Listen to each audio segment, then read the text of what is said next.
سوره نساء یعنی زنها در مدینه نازل شده است و از 176 آیت عبارت است. بسم الله الرحمن الرحیم. به نام الله بخشاینده مهربان. يا أيها الناس اتقوا ربكم الذي خلقكم من نفس واحدة وخلق منها زوجها وبث منهما رجالا كثيرا ونساء واتقوا الله الذي تساءلون به والأرحام إن الله كان عليكم رقيبا. ای مردم، از پروردگارتان بترسید، پروردگاری که شما را از یک تن آفرید و همسرش را نیز از وی آفرید و از آن دو مردان و زنانی زیاد پهن کرد و از الله بترسید که به نام او از همدیگر سؤال میکنید و از ترک خویشاوندی بترسید، همانا الله در همه حالت بر شما نگهبان است. وآتوا اليتامى أموالهم ولا تتبدلوا الخبيث بالطيب ولا تأكلوا أموالهم إلى أموالكم إنه كان حوبا كبيرا. و الله دستور داد که به یتیمان مالهایشان را بدهید چون به سن بلوغ و به وای رسیدند و صلاحیت یافتند و اموال ناپاک را با مالهای پاک آمیزش نکنید و مالهایشان را با مالهای خودتان نخورید. پس هر کس جرأت کرد و مال آنها را همراه با مال خود خورد، براستی که گناه بزرگ انجام داده است. تفسیر سعدی. وإن خفتم ألا تقسطوا في اليتامى فانكحوا ما طاب لكم من النساء مثنى وثلاث ورباع فإن خفتم ألا تعدلوا فواحدة أو ما ملكت أيمانكم ذلك أدنى ألا تعولوا. و اگر ترسیدید که عدل نتوانید کرد درباره یتیم دخترانی که زیر سرپرستی شما قرار دارند، پس با زنانی دیگری که دوست دارید ازدواج کنید، با 2 یا 3 یا 4. پس اگر ترسیدید که نمی توانید عدل را به جای آورید، پس باید با یک زن کفایت کنید و یا با کنیزکانتان ازدواج کنید. این نزدیکتر است که ستم نکنید. وآتوا النساء صدقاتهن نحلة فإن طبن لكم عن شيء منه نفسا فكلوه هنيئا مريئا. و مهر زنان را به عنوان هدیه به آنها بدهید، پس نباید در دادن آن تأخیر ورزید و نباید از آن چیز کم کنید. و اگر با رضایت خاطر چیزی از مهر خود به شما بخشیدند، پس آن را حلال و گوارا بخورید. یعنی در این آیت اشارت شده است که هرگاه زنی مکلف مهرش را طلب کند، باید به وی پرداخت شود، زیرا زن به سبب عقد ازدواج مالک مهر می گردد. تفسیر سعدی. ولا تؤتوا السفهاء أموالكم التي جعل الله لكم قياما وارزقوهم فيها واكسوهم وقولوا لهم قولا معروفا. و ای سرپرستان، مالهای خود را که الله آن را برای شما سبب استقامت زندگی گردانیده است به بیخیردان ندهید و از آن مالها خوراک و پوشاک آنها را بدهید و با آنان سخن خوب و شایسته بگوید. بیخیردان به معنای نابالغ، مجنون یعنی دیوانه و بیعقلان آمده است.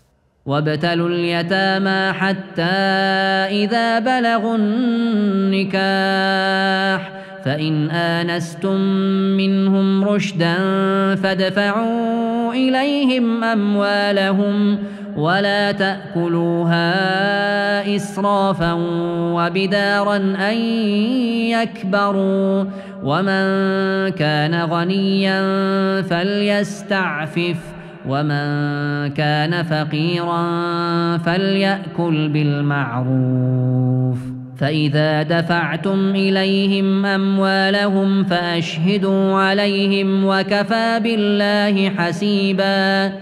و یتیمان را بیازماید تا آنگاه که به سن ازدواج برسند. پس اگر در آنها صلاحیت دیدید اموالشان را به خودشان بسپارید و اموال آنها را پیش از آن که بزرگ یعنی کلان شوند به اسراف و شتاب نخورید. و هر کس که توانگر و ثروتمند باشد باید از گرفتن حق سرپرستی خودداری کند و هر کس که نیازمند باشد باید به صورت پسندیده و نیکو بخورد. پس وقتی که مالهایشان را به آنها سپاریدید کسانی را بر آنها به شاهدی گیرید در وقت دادن مال آنها تا شاهدی را اختیار کنید و الله برای حساب کردن کافی است. للرجال نصيب مما ترك الوالدان والأقربون وللنساء نصيب مما ترك الوالدان والأقربون مما قل منه أو كثر نصيبا مفروضا. برای مردان از آنچه که پدر و مادر و خویشاوندان باقی گذاشتند سهم است و برای زنان از آنچه که پدر و مادر و خویشاوندان باقی گذاشته‌اند سهم است. شاید بعضی گمان برند که زنان و کودکان بهره از میراث ندارند مگر در مال زیاد، چی آن سهم کم باشد و چی زیاد، و الله سهم هر یک را مقرر و مشخص کرده است. وإذا حضر القسمة أولو القربى واليتامى والمساكين فارزقوهم منه وقولوا لهم قولا معروفا. و هنگامی که در تقسیم میراث خویشاوندانی که وارث نیستند، یعنی منظور از خویشاوندانی هستند که در میراث سهم ندارند، و یتیمان و فقرای مستحق که حاضر شدند، از این مال که بیرنج و زحمت آن را به دست می آورد چیزی به آنها بدهید، پس خاطر آنها را آرام دهید، چرا که دادن این مال به شما زیان نمی رساند و به آنها سخن نیکو بگوید. تفسیر سعدی. وليخشى الذين لو تركوا من خلفهم ذرية ضعافا خافوا عليهم فليتقوا الله وليقولوا قولا سدیدا. و کسانی که پس از خود فرزندان ناتوان بر جای می گذارند و نگرانی آینده آنها هستند باید از ستم بر یتیمان مردم بترسند. پس در سرپرستی دیگران از الله بترسند و سخنی راست و درست بگویند. إن الذين يأكلون أموال اليتامى ظلما إنما يأكلون في بطونهم نارا وسيصلون سعيرا. بیگمان کسانی که اموال یتیمان را به ناحقی و ستمکارانه میخورند آتش است که در شکمهایشان شعله میزند و آنها خود این آتش را در شکمهای خود فرو بردند و به آتش سوزان وارد خواهند شد. یوصیکم الله فی اولادکم للذکر مثل حظ الانثیین فإن كن نساء فوق اثنتين فلهن ثلثا ما ترك وإن كانت واحدة فلها النصف ولأبويه لكل واحد منهما السدس مما ترك إن كان له ولد فإن لم يكن له ولد وورثه أبواه فلأمه الثلث فإن كان له إخوة فلأمه السدس من بعد وصية يوصي بها أو دين. آباؤكم وأبناؤكم لا تدرون أيهم أقرب لكم نفعا فريضة من الله إن الله كان عليما حكيما. الله درباره فرزندانتان شما را فرمان می دهد که در وقت تقسیمات میراث حصه یک پسر به اندازه حصه 2 دختر است و اگر فرزندان همه دختر و از 2 بیشتر بودند از 3 2 حصه ترکه مال آنهاست و اگر فرزند یک دختر بود نصف ترکه از آن است و اگر مرده دارای فرزند و پدر و مادر باشد به هر یک از پدر و مادر از 6 1 حصه ترکه می رسد و اگر مرده فرزند نداشت و وارث او پدر و مادرش بودند سهم مادرش از 3 1 حصه ترکه است و اگر مرده برادران داشته باشد به مادرش از 6 1 حصه می رسد. یعنی همه اینها پس از انجام وصیتی که مرده به آن وصیت کرده و یا پس از قرض‌های است که برگردنی است. شما نمی‌دانید که پدرانتان و فرزندانتان کدام یکی در نفع رسانیدن به شما نزدیکتر است. این حصه معین کرده شده از جانب الله است و درستی که الله دانا و با حکمت است. ترکه یعنی آنچه مید گذاشته است آن را میراث میگویند. ولكم نصف ما ترك أزواجكم إن لم يكن لهن ولد فإن كان لهن ولد فلكم الربع مما تركن من بعد وصية يوصين بها أو دين ولهن الربع مما تركتم إن لم يكن لكم ولد فإن كان لكم ولد فلهن الثمن مما تركتم من بعد وصية توصون بها أو دين وإن كان رجل يورث كلالة أو امرأة وله أخ أو أخت فلكل واحد منهما السدس فإن كانوا أكثر من ذلك فهم شركاء في الثلث من بعد وصية يوصى بها أو دين غير مضار وصية من الله والله عليم حليم. و نیمه از دارایی همسرانتان برای شماست و شرطی که فرزند نداشته باشند. اما اگر فرزند داشتند پس از 4 1 حصه ترکه مال شماست. البته پس از انجام دادن وصیتی که بر آن وصیت کردند یا بعد از پرداخت قرضی که برگردن آنهاست و از 4 1 حصه دارایی شما مال آنهاست اگر شما فرزند نداشته باشد. ولی اگر فرزند داشته باشد از 8 1 حصه دارایی شما مال همسرانتان است. بعد از انجام وصیتی که شما به آن وصیت میکنید و بعد از پرداختن قرضی که بر عهده شماست و اگر مرد یا زنی که به صورت کلاله از او میراث داده می شود اگر برادر و خواهر داشته باشد برای هر یکی از آنها از 6 1 حصه است. پس اگر زیاد از 1 نفر بودند پس همه در از 3 1 حصه شریک هستند. بعد از انجام وصیتی که به آن وصیت شده و پس از ادای قرضی که باید پرداخت شود و شرطی که همان وصیت یا قرض برای میراثخوار زیان نداشته باشد. این حکم از جانب الله است و الله دانا و پوربردار است.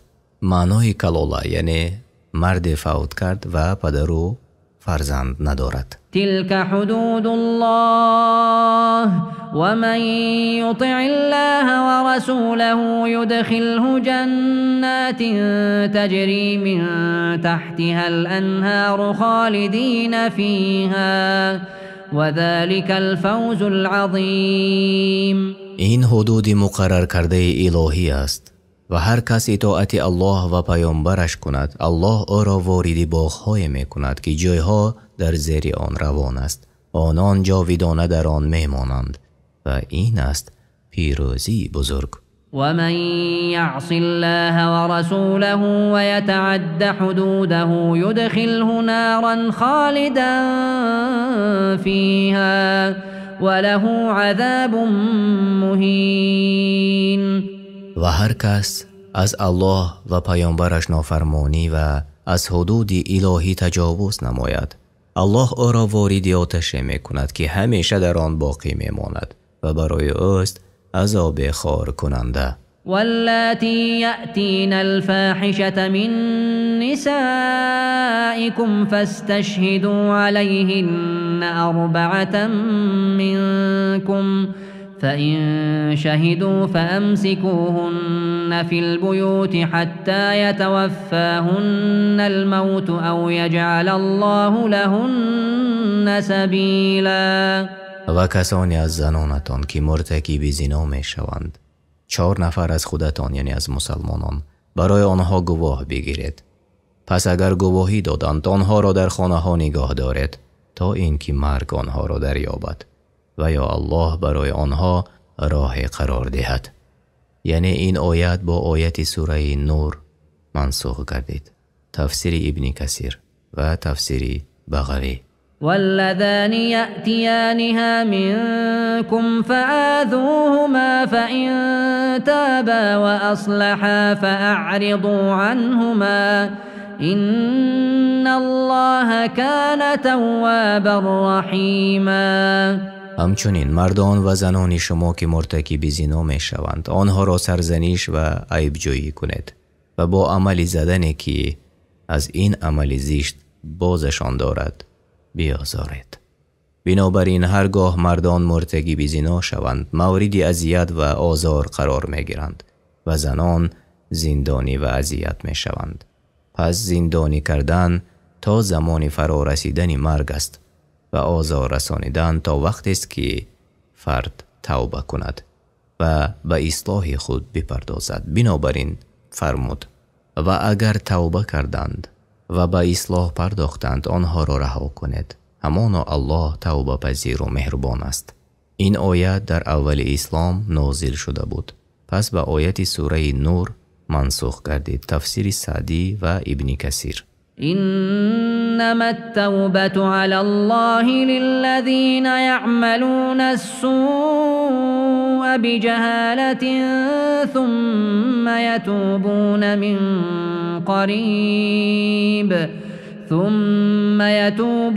من قريب فأولئك يتوب الله عليهم وكان الله عليما حكيما. به درستی الله توبه کسانی را قبول می کند که از روی نادانی کاری بد انجام می دهند سپس زود توبه می کنند. پس الله توبه ایشان را قبول می کند و الله به خلق خود دانا و در تدبیر و تقدیرش با حکمت است. یعنی در این آیت الله می فرماید قبول کردن توبه حق است بر الله و الله برای کسی که از روی نادانی گناه کرده است از روی بخشش و بزرگواری آن را بر خود واجب گردانیده است تا بنده اش را ببخشد.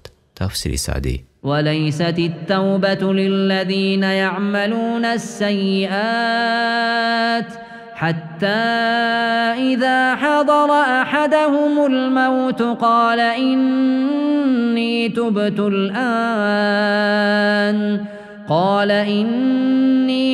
الآن ولا الذين يموتون وهم كفار أولئك أعتدنا لهم عذابا ألیما. توبه کسانی قبول کرده نمی شود که کارهای بد انجام می دهند تا اینکه مرگ یکی از آنها نزدیک شود. می گوید اکنون توبه کردم. و قبول کرده نمی شود توبه کسانی که می میرند در حالی که آنها کافر هستند. آنها کسانی هستند که برایشان عذاب دردناک آماده کرده ایم. یعنی توبه کردن در حالت فرا رسیدن مرگ توبه مجبوری است و به توبه کننده فایده ندارد، بلکه توبه فایده آور است که از روی اختیار باشد. تفسیر سعدی. يا أيها الذين آمنوا لا يحل لكم أن ترثوا النساء كرها ولا تعضلوهن لتذهبوا ببعض ما آتيتموهن إلا أن يأتين بفاحشة مبينة وعاشروهن بالمعروف فإن كرهتموهن فعسى أن تكرهوا شيئا ويجعل الله فيه خيرا كثيرا. ای کسانی که ایمان آورده اید، برای شما حلال نیست که زنان را میراث گیرید و آنها ناخوش باشند و آنها را منع نکنید از نکاح با هر کی خواهند تا بعض آنچه را که به آنها داده اید به دست آرید، مگر این که آشکارا کاری بد بکنند و به آنها به طور شایسته زندگی کنید. و اگر هم آنها را نمی پسندید، پس شاید که شما چیزی را نمی پسندید و الله در آن خیر و نیکی فراوان را قرار می دهد. یعنی در جاهلیت که هرگاه یکی از آنها می مرد، برادرش یا عمک بچه هایش خود را به همسری برادرانش حقدارتر می دانست و زنی او را اجازت نمی داد که با دیگری ازدواج کند، خواه آن زن می خواست یا نمی خواست. و اگر برادر شوهر یا خویشاوندانش آن زن را می پسندید، وی را با مهر دلخواه خود به عقد خود می درآورد. و اگر وی را نمی پسندید، او را تحت فشار قرار می داد و به عقد کسی دیگر می درآورد. تفسیر سعدی و تفسیر طبری. و این اردتم استبدال زوج مکان زوج و آتیتم احداهن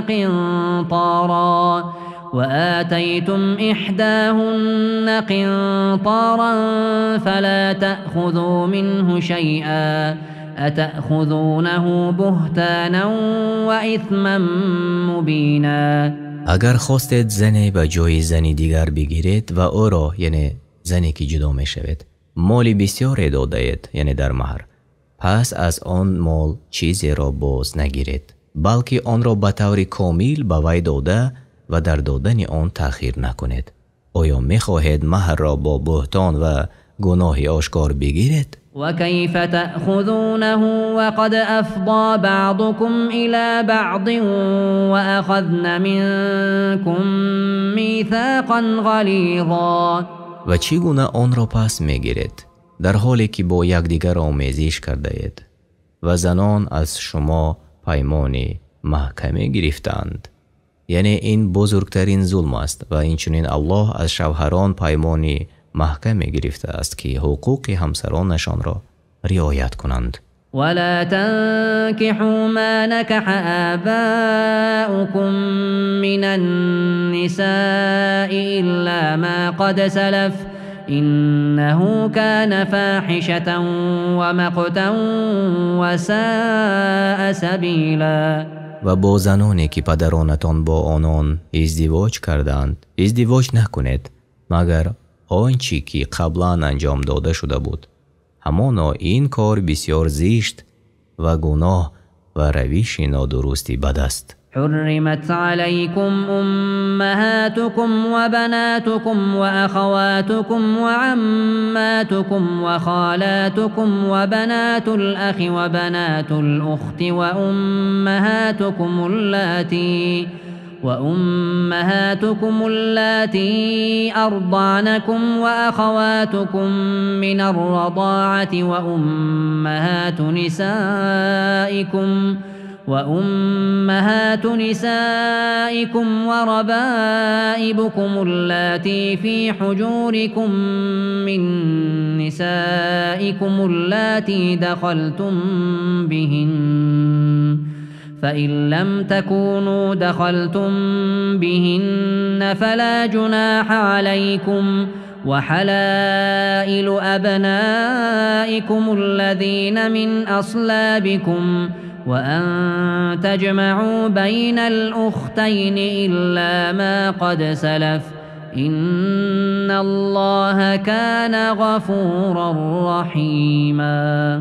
الله بر شما حرام کرده است ازدواج با مادرانتان و خواهرانتان و عمه‌هایتان و خاله‌هایتان و دادرزاده‌هایتان و خواهرزاده‌هایتان و مادرانتان که به شما شیر دادند و خواهران شما از جهتی شیرخوارگی و مادران همسرانتان و دختران زنانتان که در زیر دست شما پرورش یافتند و با مادرهایشان آمیزش کرده اید و اگر با مادرهایشان آمیزش نکرده اید گناهی بر شما نیست و همسران پسرانتان که از پشت شما هستند و جمع دو خواهر با هم دیگر مگر آنچه در گذشته روی داده است، همانا الله بخشنده و مهربان است. یعنی این آیات در بر میگیرد ازدواج کردن با زنانی که با واسطه نسب، شیرخوارگی، خویشاوندی، از راه پیوندی زناشویی و جمع کردن یعنی با هم دیگر حرامند.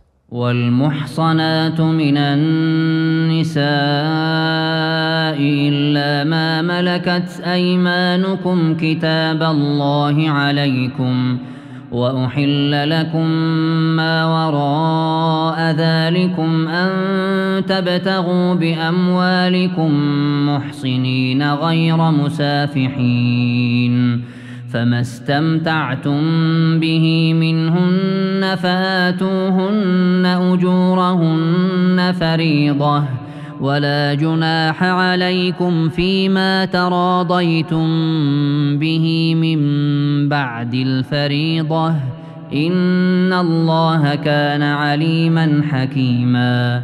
و زنان شوهردار بر شما حرامند مگر زنانی که آن را اسیر گرفته باشد که برایتان حلالند، این را الله برای شما مقرر گردانید. و غیر از اینها نیز زنان دیگر برایتان حلالند و می توانید با مالهای خود زنانی را بجویید و با آنها ازدواج کنید به شرطی که پاک دامن باشند و خودتان را از زنا دور کنید. و اگر با زنی ازدواج کردید و از او بهره مند شدید پس باید مهر او را به عنوان فریضه بپردازید و بعد از تعیین مهر گناه بر شما نیست در آنچه که با یکدیگر توافق کنید. همانا الله به کار بندگانش دانا و در احکام و تدبیرش با حکمت است. یعنی این آیت در مورد نکاح متعه است که در ابتدای اسلام حلال بود، سپس پیامبر صلی الله علیه و سلم آن را حرام گردانید. تفسیر سعدی: ومن لم يستطع منكم طولا أن ينكح المحصنات المؤمنات فمما ملكت أيمانكم من فتياتكم المؤمنات، والله أعلم بإيمانكم بعضكم من بعض، فانكحوهن بإذن أهلهن وآتوهن أجورهن بالمعروف محصنات غير مسافحات ولا متخذات أخدان، فإذا أحصن فإن أتين بفاحشة فعليهن نصف ما على المحصنات من العذاب، ذلك لمن خشي العنة منكم وأن تصبروا خير لكم، والله غفور رحیم. و اگر کسی از شما توانایی نداشت با زنان آزاد مؤمن ازدواج کند، پس با کنیزان مؤمن ازدواج کند و الله به ایمان شما آگاه است. بعضی از شما از بعضی دیگر هستید، پس با اجازت صاحبانشان با آنها ازدواج کنید و مهرشان را به طور شایسته بپردازید. کنیزان را برای ازدواج انتخاب کنید که پاک دامن باشند و آشکار مرتکب زنا نشوند و دوستانی نامشروع یعنی بیگانه و پنهانی برای خود اختیار نکنند و اگر پس از ازدواج مرتکب زنا شدند جزای آنها نصف جزای زنان آزاده است و آن جزا دره است. در حالت ازدواج کردن نتوانستند و زنهای آزاد، ازدواج با کنیزان برای کسی است که از فساد بترسد و اگر صبر کنید برایتان بهتر است و الله بخشنده و مهربان است. يريد الله ليبين لكم ويهديكم سنن الذين من قبلكم ويتوب عليكم والله عليم حكيم.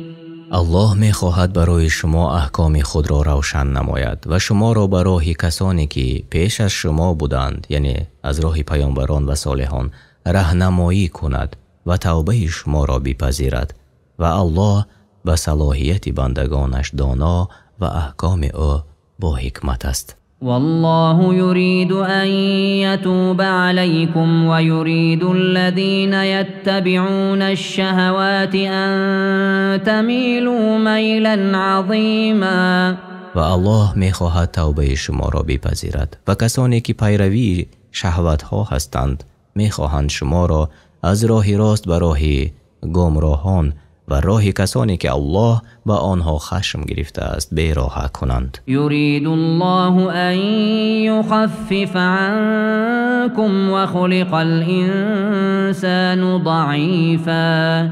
الله می خواهد احکام خود را برای شما آسان کند و انسان ناتوان آفریده شده است. يا أيها الذين آمنوا لا تأكلوا أموالكم بينكم بالباطل إلا أن تكون تجارة عن تراض منكم ولا تقتلوا أنفسكم إن الله كان بكم رحيما. ای کسانی که ایمان آورده اید، مالهایتان را در میان خود به ناحقی نخورید، یعنی به مثل دزدی، بازاری کشیده گرفتن مال کسی و غیره، مگر تجارتی باشد که از رضایت شما سرچشمه گیرد و یکدیگر را به سبب خوردن مال ناحق نکشید.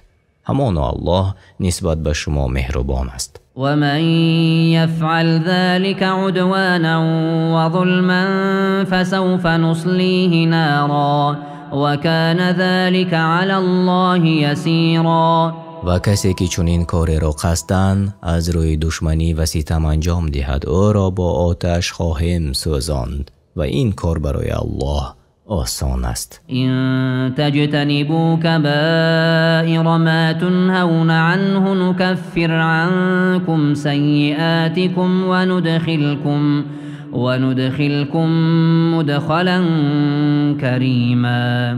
اگر از گناهان کبیره که از آنها من کرده می شوید خودداری کنید، گناهانتان را می بخشم و شما را به جایگاهی بزرگوارانه داخل می کنیم.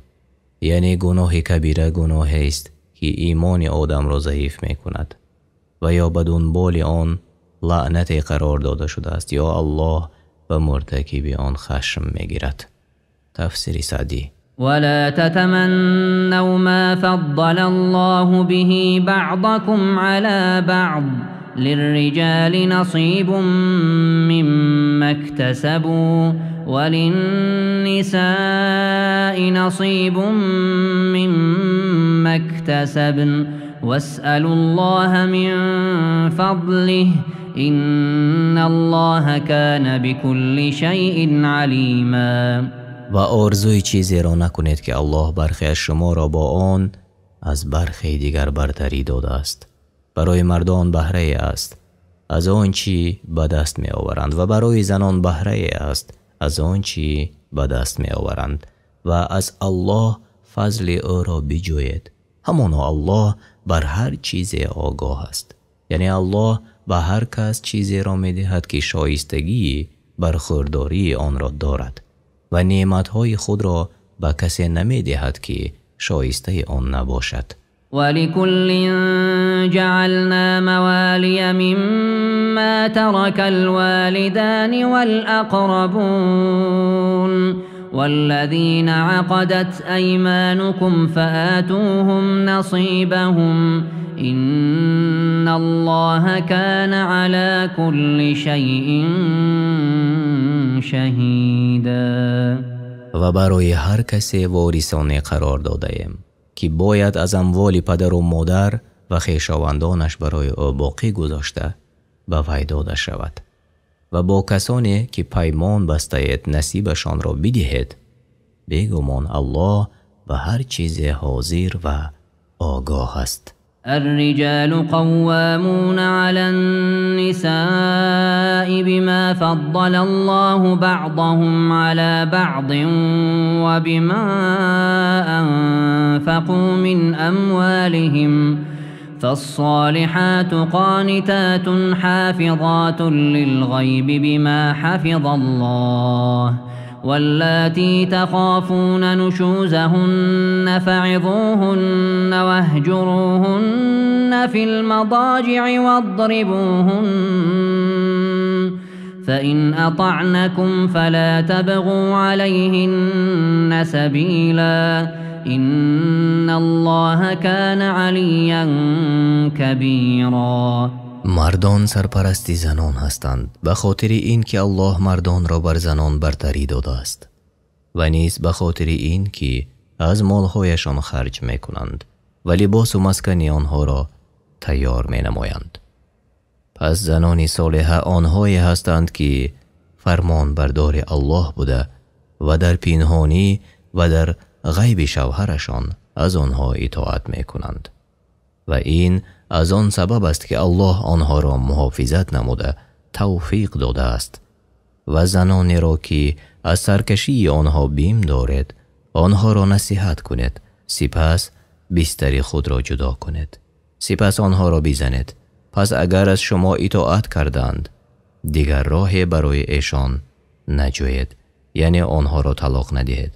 همانا الله بلند مرتبه بزرگ قدر است.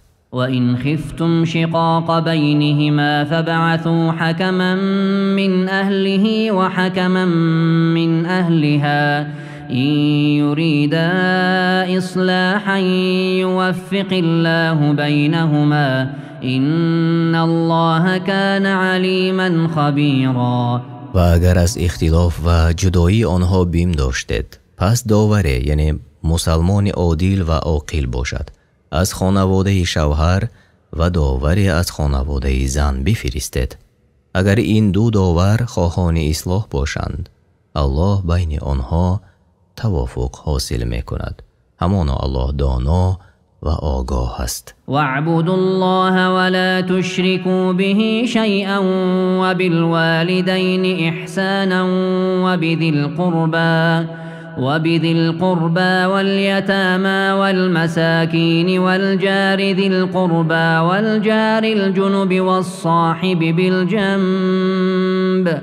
والصاحب بالجنب وابن السبيل وما ملكت أيمانكم إن الله لا يحب من كان مختالا فخورا. و الله را عبادت کنید و در آفرینش و عبادتش چیزی را به او تعالی شریک قرار ندهید، زیرا پروردگار نه شرک خرد و نه شرک بزرگ را نمیپذیرد و نباید ملائکه و پیامبر و کسی دیگر از آفریدگان را که نمیتوانند برای خود فایده یا زیان بیاورند با او شریک قرار داد و با پدر و مادر با سخن، رفتار و کردار و عزت و احترام و با مال نیکی نماید. و حقوقشان را ادا نماید و با خویشاوندان و یتیمان و بیچارگان و همسایه خویش و همسایه بیگانه و همنشین نزدیک و مسافر و کنیزان و غلامان نیز نیکی کند.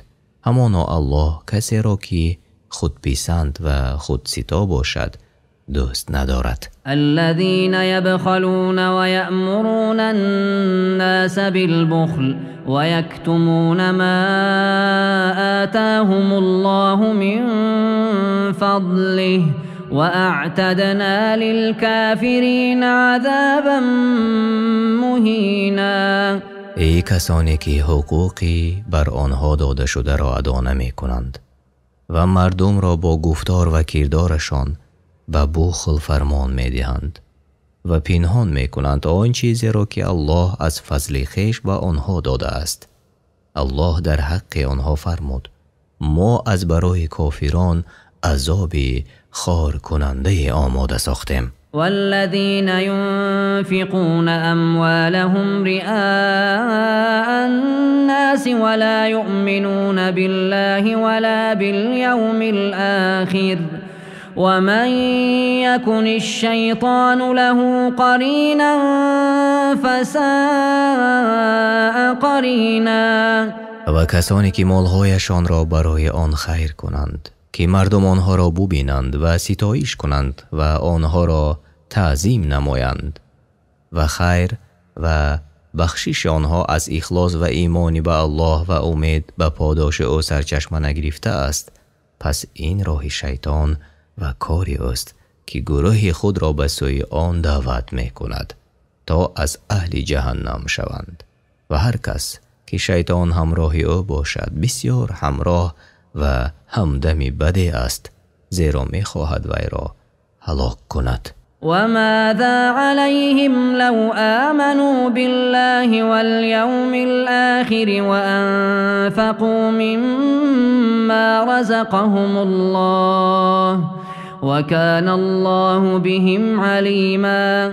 چی چیز آنها را دوچاری سختی و دشواری می گرداند اگر به الله و روز قیامت ایمان آورند و از مالهایی که الله به آنها بخشیده است ببخشایند، پس هم ایمان و اخلاص داشته باشند و الله به تمام حالتهای آنها آگاه است. إن الله لا يظلم مثقال ذرة وإن تك حسنة يضاعفها ويؤت من لدنه أجرا عظيما. به تأکید الله به مقدار ذره ستم نمی کند و اگر نیکی باشد آن را چند برابر زیاد می نماید و از طرف خود پاداش بزرگ می دهد.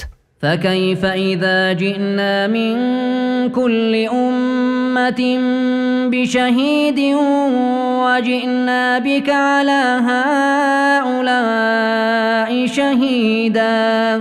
پس چگونه خواهد بود آنگاه که از هر امت گواهی بیاوریم و تو را یعنی ای محمد صلی الله علیه و سلم به عنوان گواه بر قومهای گذشته بیاوریم.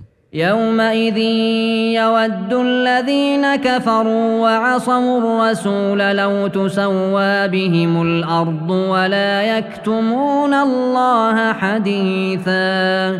در آن روز آنان که به الله و پیامبرش کفر ورزیده و از پیامبرش نافرمانی کردند دوست دارند و آرزو میکنند که کاش زمین آنها را فرو می برد و تبدیل به خاک می گشتند و نابود می شدند و هیچ سخنی را از الله پنهان نمی دارند، بلکه به همه کارهایی که کرده اند نزد الله اعتراف می کنند و زبان و دست و پایهایشان از کارهایی که کرده اند گواهی می دهند.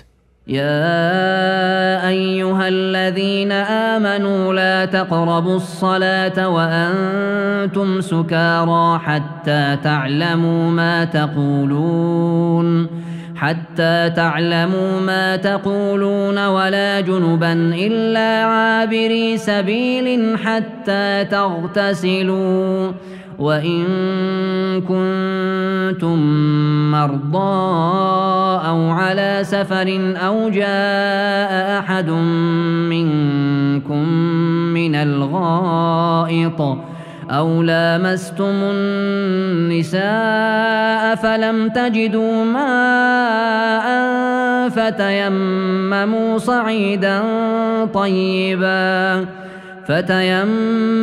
صعيدا طيبا فامسحوا بوجوهكم وأيديكم إن الله كان عفوا غفورا. ای کسانی که ایمان آورده اید، در حالی که مست هستید در نماز نایستید تا وقتی که بدانید چی میگوید، و در حالی که جنوب هستید در نماز نایستید و به مکانهای یعنی مسجدهایی که نماز گزاریده می شود نزدیک نشوید، مگر کسانی از شما که می خواهند از یکی از درهای مسجد وارد شده و از در دیگری خارج شوند، یعنی رهگذر باشد، تا وقتی که طهارت بگیرید، و اگر بیمار باشید یا در مسافرت بودید یا یکی از شما از قضای حاجت آمد یا با زنان آمیزش کردید و آب نیافتید، تیمم کنید، پس روی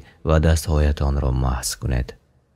یعنی الله تیمم را برای بیمار به طور مطلق خواه آب وجود داشته باشد یا نه جایز قرار داد. علت جایز بودن تیمم برای دردمند بیماری است که از استفاده آب بیماریش بیشتر می شود.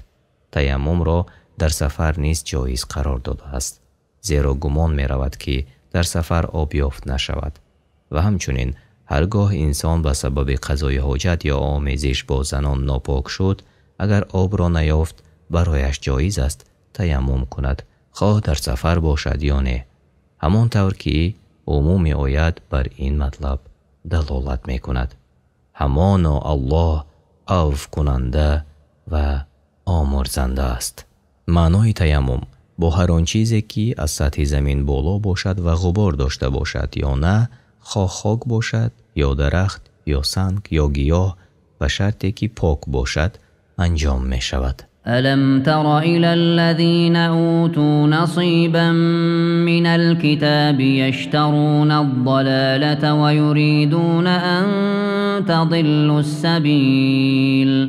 مگر نمی بینی کسانی را که بهره از کتاب داده شدند، یعنی یهودان مدینه، که گمراهی را می خرند و می خواهند شما هم یعنی ای مؤمنان گمراه شوید، پس آنها به نهایت به گمراه کردن شما مشغول هستند و تلاش خود را در این راه صرف می کنند.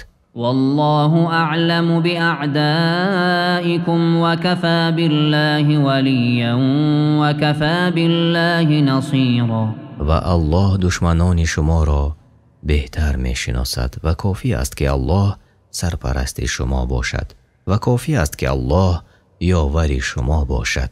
من الذين هادوا يحرفون الكلم عن مواضعه ويقولون سمعنا وعصينا واسمع غير مسمع وراعنا ليا بألسنتهم وطعنا في الدين ولو أنهم قالوا سمعنا وأطعنا واسمع وانظرنا لكان خيرا لهم وأقوم ولكن لعنهم الله بكفرهم فلا يؤمنون إلا قليلا.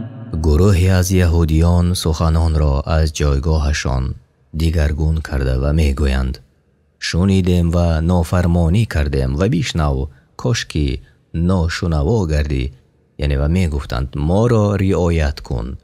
آنها با استفاده این گونه کلمه ها و پیچ دادن زبانشان به عیب جویی از دین به پیامبر می پرداختند و در میان خود این مطلب را با روشنی بیان می کردند.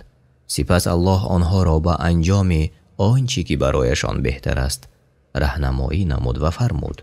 و اگر آنها می گفتند شنیدیم و فرمان بردیم و بیشنو و به سوی ما بینگر، برایشان بهتر و درستر بود، ولی از آنجا که سریشته‌شان ناپاک بود از این شیوه روی گردانیدند. اما الله به سبب کفرشان آنان را لعنت کرد، پس به جز عده کمی ایمان نمی آرند. يا أيها الذين أوتوا الكتاب آمنوا بما نزلنا مصدقا لما معكم من قبل أن نطمس وجوها فنردها على أدبارها أو نلعنهم كما لعنا أصحاب السبت وكان امر الله مفعولا. ای اهل کتاب ایمان آورید به آنچه ما نازل کرده ایم از قرآن که تصدیق کننده چیزهایی است که شما با خود دارید. پس همان طوری که آنها حق را ترک گفته و باطل را رواج دادند به سزای از نوع کارشان جزا داده شدند و چهره هایشان محو کردید، همان طوری که آنها حق را محو کردند و برگردانیدن چهره هایشان به صورت بود که چهره آنان در پشت قرار گرفت و این زشت ترین صورت است. یا آنها را لعنت کنیم همان طوری که یاران شنبه را لعنت کردیم، یعنی آنها را از رحمت خود دور نمود و تبدیل به میمون گرداند، همان طور که الله با برادرانشان که در روز شنبه تجاوز و سرپیچی کردند چنین کرد و فرمان الله انجام شدنی است. ان الله لا یغفر ان یشرک به و یغفر ما دون ذلك لمن یشاء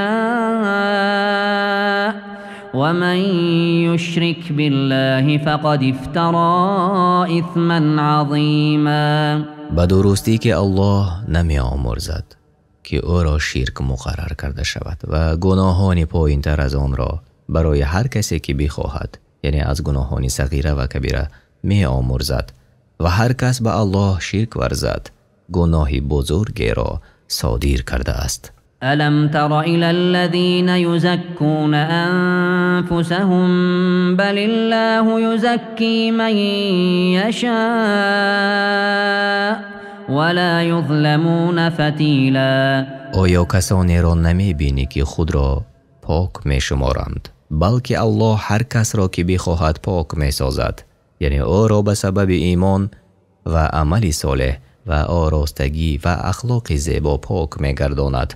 الله هر کس را که بخواهد و به اندازه رشته ستم نخواهد شد، یعنی رشته در میان دانه خرما است. اما یهودیان گرچه خود را پاک بدانند و دعوا کنند که به راه راست هستند، دروغگو می باشند و به سبب ستم و کفرشان از خصلت‌های پاکان بهره ندارند و الله بر آنها ستم روا نداشته است، حتی به اندازه رشته باریکی که در پوست خرما هست. انظر كيف يفترون على الله الكذب وكفى به اثما مبینا. نگاه کن چگونه به پاک قرار دادن خود به الله دروغ می بندند و این بزرگترین دروغ است به الله نسبت داده می شود و کافی است که این دروغ آشکار باشد. الم تر الى الذين اوتوا نصيبا من الكتاب يؤمنون بالجبت والطاغوت ويقولون للذين كفروا هؤلاء اهدى من الذين آمنوا سبيلا. آیا کسانی را نمی بینی که بهره از کتاب داده شدند؟ اخلاق زشت و پلیدشان آنان را وادار کرد تا از ایمان به الله و پیامبرش روی بگردانند و به جبت یعنی بوتان و طاغوت ایمان بیاورند و به کافران میگویند اینها از کسانی که ایمان آوردند راه یابترانند. معنای جبت و طاغوت: ایمان به جبت و طاغوت شامل هر عبادت است که به غیر الله انجام داده می شود یا حکم کردن به غیر از آنچه که الله مشروع نموده است. پس سحر و غیبگویی و پرستش غیر الله و اطاعت شیطان همه از دلیل جبت و طاغوتند. أولئك الذين لعنهم الله ومن يلعن الله فلن تجد له نصيرا. آنها کسانی هستند که الله آنها را از رحمت خودش دور نموده است و هر کسی که الله او را لعنت کند برای او یاری دهنده نخواهی یافت که او را سرپرستی کند و او را از ناراحتی ها محافظت نماید. أم لهم نصيب من الملك فإذا لا يؤتون الناس نقيرا. آیا آنان حصه از ملک دارند؟ اگر داشته باشند هم مردم را به اندازه نقطه ای که در پشت خرما هست نخواهند داد. أم يحسدون الناس على ما آتاهم الله من فضله فقد آتينا آل إبراهيم الكتاب والحكمة وآتيناهم ملكا عظيما. آیا فهمش سخنانشان این است که آنها شریک الله هستند و هر کس را که بخواهند به او بزرگی میدهند و فضل و عطا را به او میبخشند؟ یا حسد ورزیدند به پیامبر و مؤمنان بر آنچه که الله از فضل خود به آنان داده است و آن نعمت‌های از قبیل پیامبری و کتاب است که الله بر ابراهیم و فرزندانش ارزانی داشت و ملک و پادشاهی است که به بعضی از پیامبرانش مانند داوود و سلیمان علیهم السلام بخشید. پس آنها چگونه نعمتی را که الله از پیامبری و پیروزی به محمد صلی الله علیه و سلم داده است انکار میکنند؟ فمنهم من آمن به ومنهم من صد عنه وكفى بجهنم سعیرا. گروهی از آنان به محمد صلی الله علیه و سلم ایمان آورده و خوشبختی دنیا و آخرت را به دست آوردند و دسته از آنها از روی کینه و حسد مردم را از آن باز داشتند و جهنمی سوزان برای شما ای تکذیب کنندگان بسنده است. یعنی کسانی اند که به الله کفر ورزیدند و پیامبری پیامبران را انکار کردند. إن الذين كفروا بآياتنا سوف نصليهم نارا كلما نضجت جلودهم بدلناهم جلودا غيرها ليذوقوا العذاب إن الله كان عزيزا حكيما. آنان که آیات ما را انکار کردند آنها را به آتشی که بزرگ است و حرارتش بسیار بلند است می سوزانیم. هرگاه که پوستهایشان بسوزد به جای آن پوستهای دیگر قرار می دهیم تا سخت‌ترین عذاب را بچشند و چون کفر را به صورت همیشگی تکرار کردن چون صفت و عادت آنها گردیده است عذاب هم بر آنها تکرار می شود تا سزای برابر با اعمال خود را ببینند. همانا الله عزیز و حکیم است. والذین آمنوا وعملوا الصالحات سندخلهم جنات تجری من تحتها الانهار خالدین فیها ابدا لهم فيها أزواج مطهرة وندخلهم ظلا ظليلا. و کسانی که به الله ایمان آوردند و کارهای شایسته از واجبات و مستحبات را انجام دادند آنان را وارد باغ‌های میکنیم که از زیر درختانشان جایها روان هستند و جاودانه در آن میمانند و برای آنها در آنجا زنهای پاکیزه هست که از اخلاق زشت و از هر عیب و آلودگی که زنان دنیا دارند پاک هستند و آنها را به سایه بر دوام وارد میکنیم که هیچگاه نابود شونده نیست. إن الله يأمركم أن تؤدوا الأمانات إلى أهلها وإذا حكمتم بين الناس أن تحكموا بالعدل إن الله نعم ما يعظكم به إن الله كان سمیعا بصیرا. همانا الله شما را فرمان می دهد تا امانت را به صاحبانشان برساند. پس اگر کسی امانت را به غیر صاحبش داده باشد، امانت را نرسانیده است و هنگامی که میان مردم حکم میکند از روی عدل حکم کند.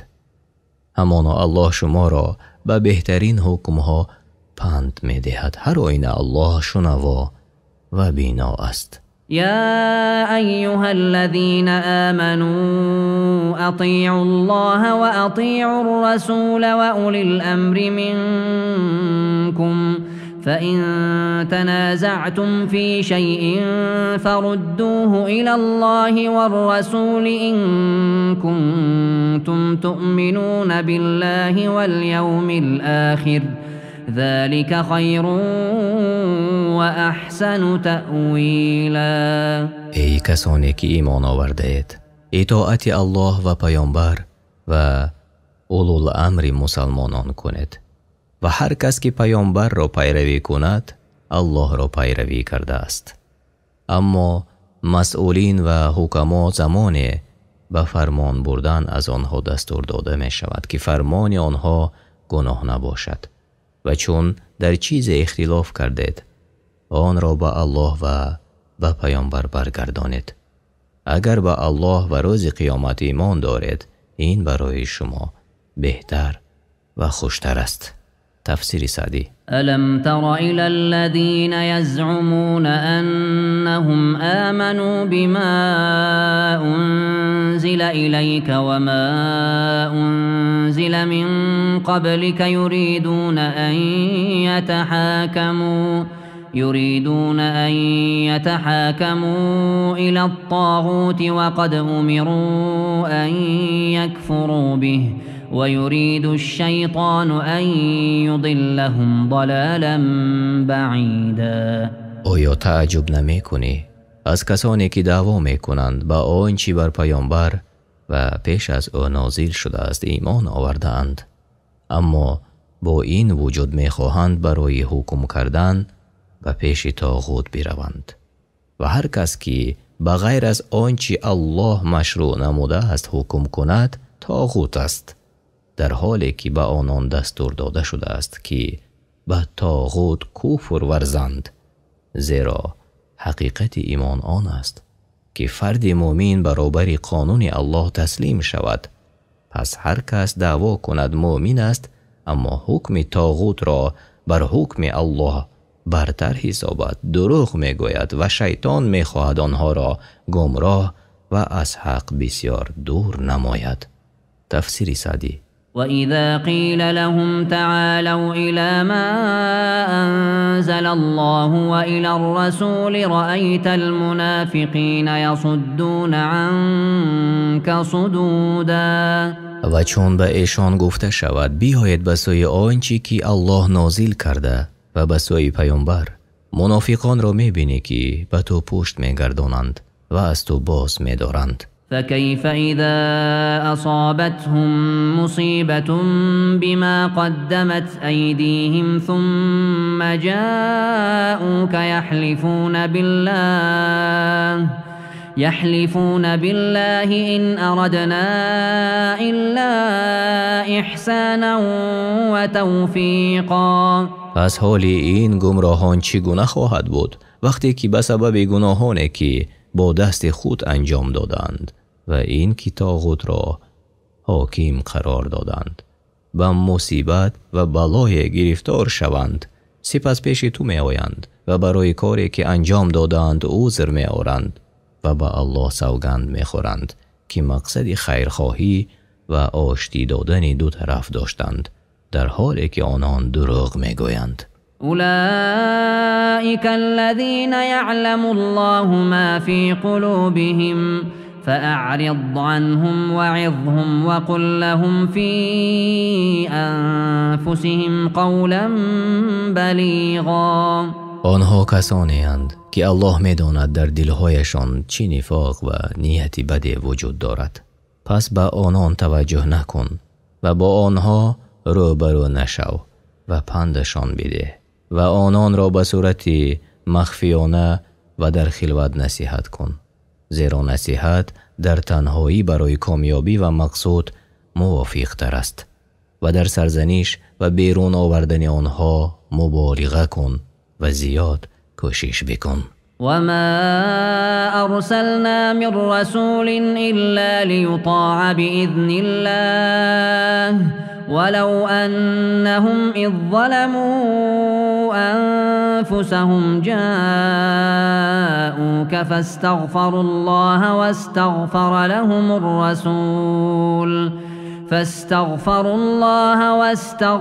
لهم الرسول لوجدوا الله توابا رحیما. و ما هیچ پیامبری را نفرستاده ایم مگر که به حکم الله او را فرمان برداری کند و اگر آنها هنگامی که به خود ستم می کردند پیش تو می آمدند و به گناهانشان اعتراف می کردند و پشیمان می شدند، پس برای گناهان خود طلب آمرزش می کردند و پیامبر برای آنها آمرزش می خواست، الله را توبه پذیر و مهربان می یافتند. فلا وربك لا يؤمنون حتى يحكموك فيما شجر بينهم ثم لا يجدوا في أنفسهم حرجا مما قضيت ويسلموا تسلیما. سپس الله به ذات بزرگوارش سوگند یاد نمود که نیست امر چنان که آنها گمان میبرند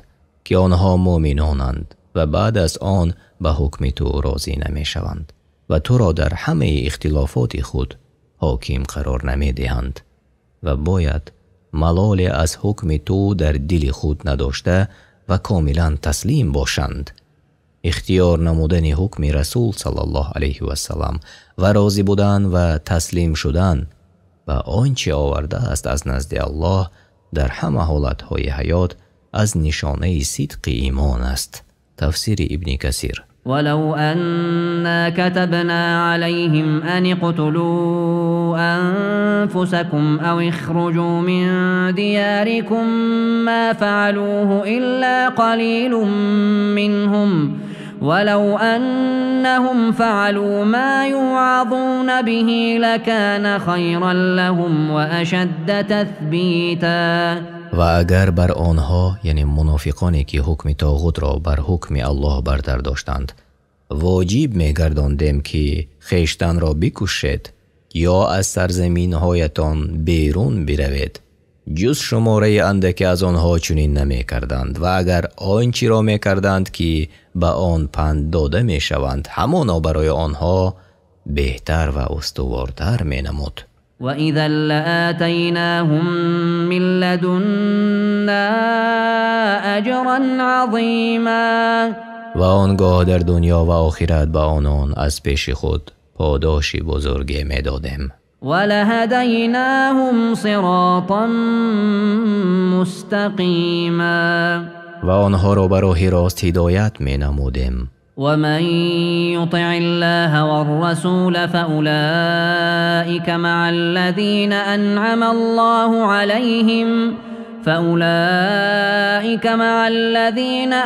الله عليهم من النبيين والصديقين والشهداء والصالحين وحسن اولئک رفیقا. و هر کس فرموده های الله را به جا آورد و بر راهنموده پیامبر الله محمد صلی الله علیه و سلم عمل نمود، پس آنها هم نشین کسانی خواهند بود که الله به آنها نعمت داده است از پیامبران و صدیقان و شهیدان و صالحان مؤمنان که الله ظاهر و باطنشان را اصلاح نموده است و اینها چه خوب دوستانی هستند که با آنها در باغ‌های بهشت جمع شده حیات به سر میبرند. معنای صدیقان آنانی که با تمام آنچه که پیامبران آوردند از اعتقاد، گفتار و عمل به طور کامل تصدیق نمودند و معنای شهیدان آنانی که در راه الله جان سپاری نمودند. ذلك الفضل من الله وكفى بالله علیما. این بخشش هست از جانب الله و بسنده است که الله به حال بندگانش داناست و می داند از آنها کی سزاوار ثواب بسیار می شود. يا أيها الذين آمنوا خذوا حذركم فانفروا ثبات أو انفروا جميعا.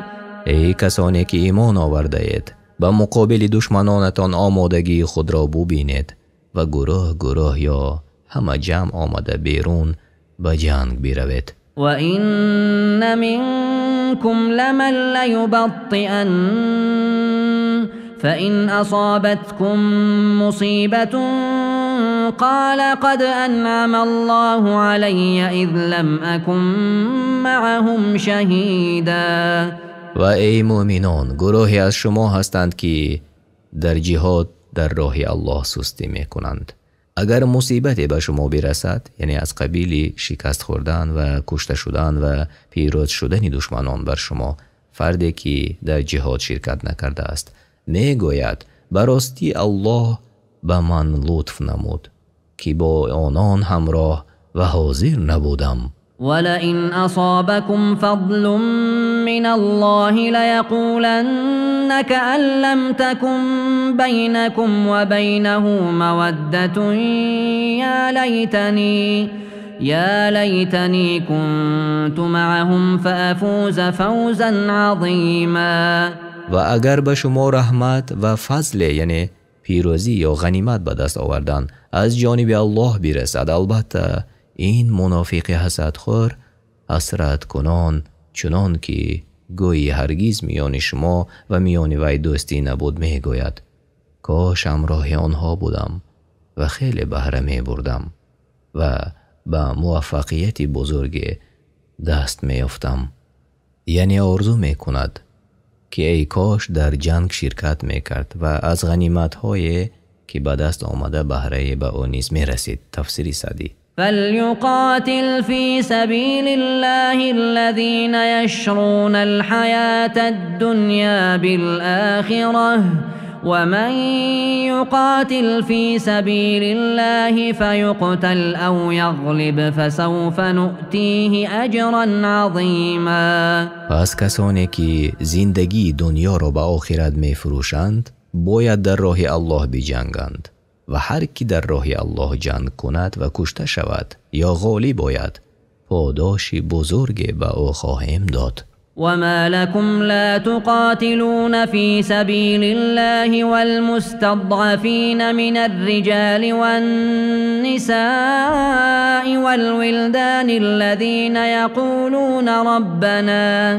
يقولون ربنا أخرجنا من هذه القرية الظالم أهلها واجعل لنا من لدنك وليا واجعل لنا من لدنك نصيرا. و چیست شما را ای مؤمنان که در راه الله و برای نجات بیچارگان از مردان و زنان و کودکان جنگ نمی کند؟ آنان که در ظلم و ستم دشمنان دچار شدند و آنها را دیگر چاره نیست بجز از پروردگارشان دعا کرده می گویند ای پروردگار ما را از این شهر یعنی مکه و سرزمینی که ساکنان آن ستمگرانند بیرون آور و از جانب خودت برای ما سرپرست و یاری دهنده قرار بده. الذين آمنوا يقاتلون في سبيل الله والذين كفروا يقاتلون في سبيل الطاغوت فقاتلوا أولياء الشيطان إن كيد الشيطان كان ضعيفا. کسانی که ایمان آوردند در راه الله می جنگند و کسانی که کفر ورزیده در راه ظلم و فساد می جنگند. پس ای مؤمنان با اهل کفر و شرک که یاران شیطانند بجنگید، همانا مکر شیطان همیشه ضعیف است. ألم تر إلى الذين قيل لهم كفوا أيديكم وأقيموا الصلاة وآتوا الزكاة فلما كتب عليهم القتال إذا فريق منهم يخشون الناس كخشية الله أو أشد خشية وقالوا ربنا لم كتبت علينا القتال لولا أخرتنا إلى أجل قريب قل متاع الدنيا قليل والآخرة خير لمن اتقى ولا تظلمون فتیلا. آیا نمی بینی کسانی را که پیش از امر به جهاد با آنها گفته شد از جنگ دشمنانتان یعنی مشرکان دست بردارید و نماز فرض شده را برپا دارید و از مالهایتان زکات بدهید. پس هنگامی که جنگ بر آنان واجب شد در این هنگام گروهی از آنها از مردم می ترسیدند همان گونه که از الله ترس داشتند یا بیشتر از آن می ترسیدند و گفتند پروردگارا چرا جنگ را بر ما واجب کردی؟ چی می شد اگر بر ما مهلت بیشتری می دادی؟ بگو متاع دنیا ناچیز است و آخرت برای کسی که پرهیزگار باشد بهتر است و پروردگاری تو خردترین ستمی بر شما روا نمی دارد اگر چند مقدار رشته باریکی که بر پوست خرما است. أينما تكونوا يدرككم الموت ولو كنتم في بروج مشيدة وإن تصبهم حسنة يقولوا هذه من عند الله وإن تصبهم سيئة يقولوا هذه من عندك قل كل من عند الله فما لهؤلاء القوم لا يكادون يفقهون حديثا. هر کجا باشد مرگ شما را در هر زمان و مکان در می یابد اگرچه در قصرهای محکم و منزلهای بلند باشد و زمانی که از نیکی از فراوانی مال و فرزندان و سلامتی برخوردار باشند می گویند این از جانب الله است و اگر مصیبت و مشکلی بر آنها برسد و دچار فقر و بیماری و از دست دادن فرزندان و دوستان گردند می گویند ای محمد صلی الله علیه و سلم این به سبب چیزی است که تو پیش ما آورده ای. بگو هم از جانب الله است. این مردم را چی شده است که هیچ سخنی را نمی فهمند و به فهمیدن آن نزدیک هم نمی شوند. تفسیر بغوی. ما أصابك من حسنة فمن الله وما أصابك من سيئة فمن نفسك وأرسلناك للناس رسولا وكفى بالله شهيدا. و اگر در دنیا و دین به تو نیکی و خوبی برسد از جانب الله است و الله آن را به تو ارزانی داشته و سببهای آن را برایت آسان نموده است و بدی به بلایی که در دین و دنیا به تو می رسد از جانب خودت می باشد و ما تو را به عنوان پیامبری برای مردم فرستادیم و کافی است که الله گواه باشد. من يطع الرسول فقد اطاع الله ومن تولى فما ارسلناك عليهم حفيظا. هر کس اطاعت پیامبر کرد به راستی که اطاعت الله کرده است زیرا پیامبر امر و نهی نمی کند مگر به امر الله و وحی و هر کس از فرمان برداری و اطاعت الله و پیامبرش روی برگردانید فقط به خودش ضرر آورده است و تو را به عنوان نگهبان بر آنها نفرستاده ایم تا نگهبان اعمال آنها باشی بلکه تو را فقط به عنوان بیان کننده فرستاده ایم. ويقولون طاعة فإذا برزوا من عندك بيت طائفة منهم غير الذي تقول والله يكتب ما يبيتون فأعرض عنهم وتوكل على الله وكفى بالله وكیلا. وقتی که پیش تو باشند، یعنی ای پیامبر، اظهار اطاعت میکنند و هنگامی که از پیش تو بیرون روند و تنها باشند در شب و در پنهانی چاره‌های را میاندیشیدند که برخلاف سخنان تو بود، یعنی بر مقابل تو چاره بد میاندیشیدند. الله چاره‌های را که در شب میاندیشیدند مینویسد و آنها را به طور کامل بر آن جزا خواهد داد. بنابراین از آنها روی بگردان و بر الله توکل کن و کافی است که الله سرپرست و حافظ تو باشد. افلا يتدبرون القرآن ولو كان من عند غير الله لوجدوا فيه اختلافا كثيرا. آیا در معنای آیات‌های قرآن تفکر نمی کنند و اگر از جانب غیر الله بود در آن اختلاف زیاده می یافتند و چون از جانب الله است در آن اصلا اختلاف وجود ندارد. وَإِذَا جَاءَهُمْ أَمْرٌ مِّنَ الْأَمْنِ أَوِ الْخَوْفِ أَذَاعُوا بِهِ وَلَوْ رَدُّوهُ إِلَى الرَّسُولِ وَإِلَى أُولِي الْأَمْرِ مِنْهُمْ لَعَلِمَهُ الَّذِينَ يَسْتَنبِطُونَهُ مِنْهُمْ ولولا فضل الله عليكم ورحمته لاتبعتم الشيطان إلا قليلا. وقتی کار مهم یا منفعت عمومی که امنیت و نیکی مؤمنان را در خود دارد یا ترسی که مصیبت را بر آنها همراه دارد پیش آید استوار باشند و در پهن کردن این خبر شتاب نورزند، بلکه آن را به پیامبر و اولوالامر خود گردانند. همان کسانی در میان آنها وجود داشتند که می توانستند درست یا غلط بودن آن را دریابند و اگر فضل و رحمت الله بر شما نمی بود بجز اندکی همه البته شیطان را پیروی می کردید.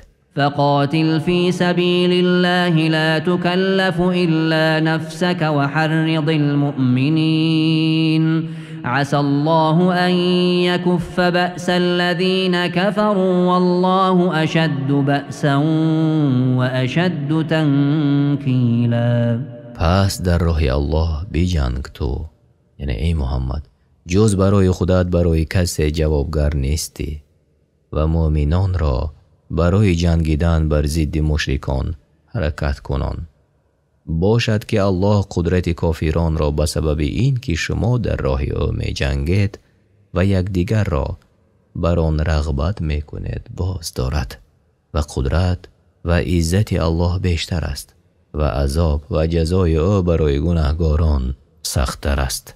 من يشفع شفاعة حسنة يكن له نصيب منها ومن يشفع شفاعة سيئة يكن له كفل منها وكان الله على كل شيء مقيتا.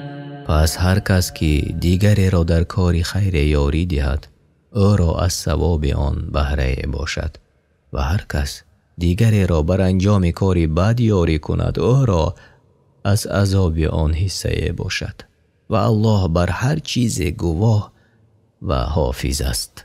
وَإِذَا حُيِّيتُم بِتَحِيَّةٍ فَحَيُّوا بِأَحْسَنَ مِنْهَا أَوْ رُدُّوهَا إِنَّ اللَّهَ كَانَ عَلَى كُلِّ شَيْءٍ حَسِيبًا.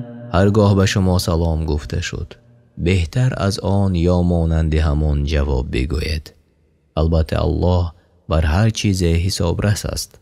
پس الله عملهای نیک و بد و خرد و کلان بندگانش را ثبت می نماید. الله لا إله إلا هو ليجمعنكم إلى يوم القيامة لا ريب فيه ومن أصدق من الله حدیثا.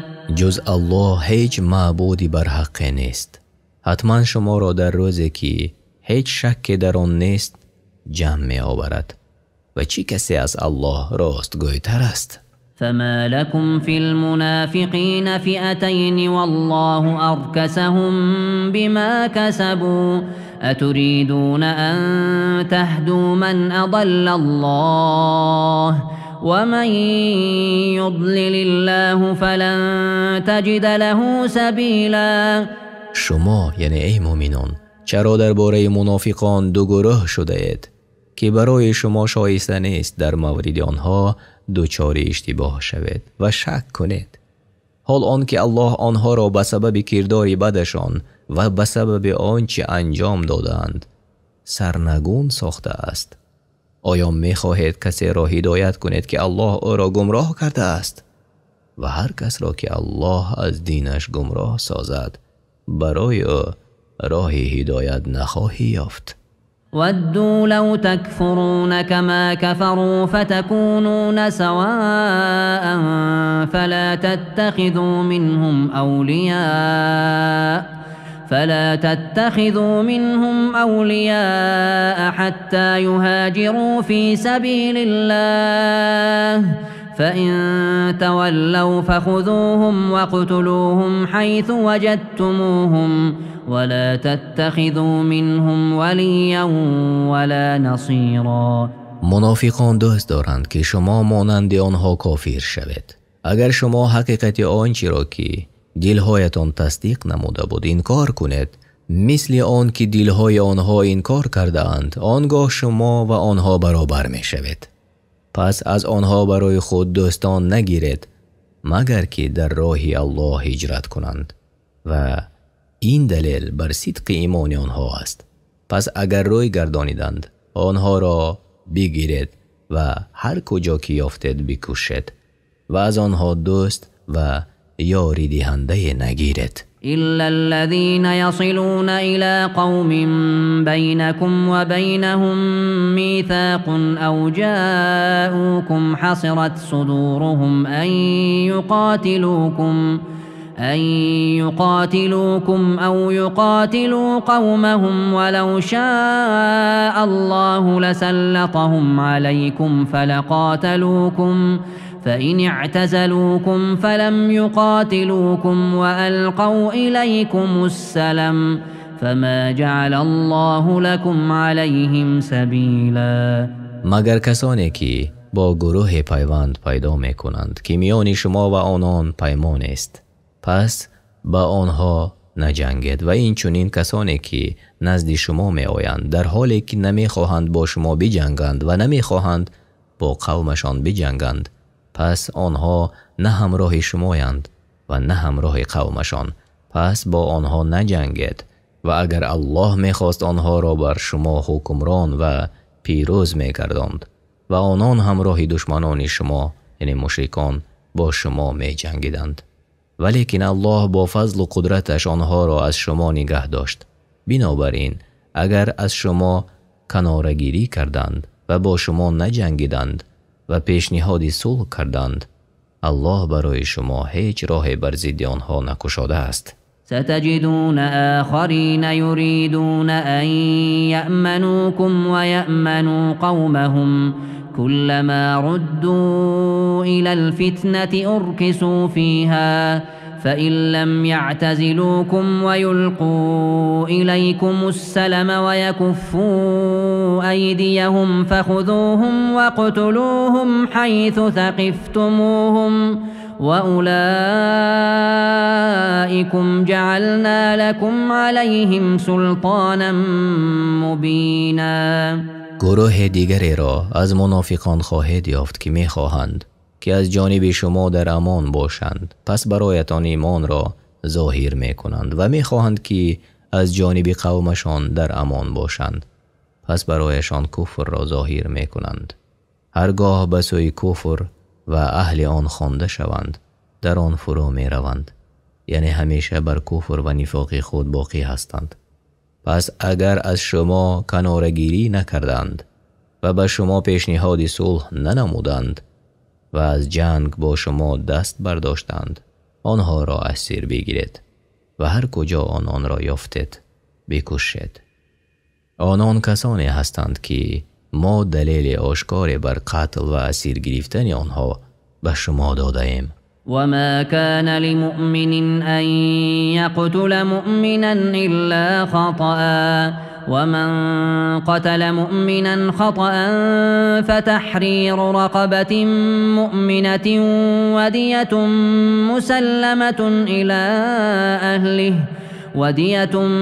مسلمة إلى أهله إلا أن يصدقوا فإن كان من قوم عدو لكم وهو مؤمن فتحرير رقبة مؤمنة وإن كان من قوم بينكم وبينهم ميثاق فدية مسلمة إلى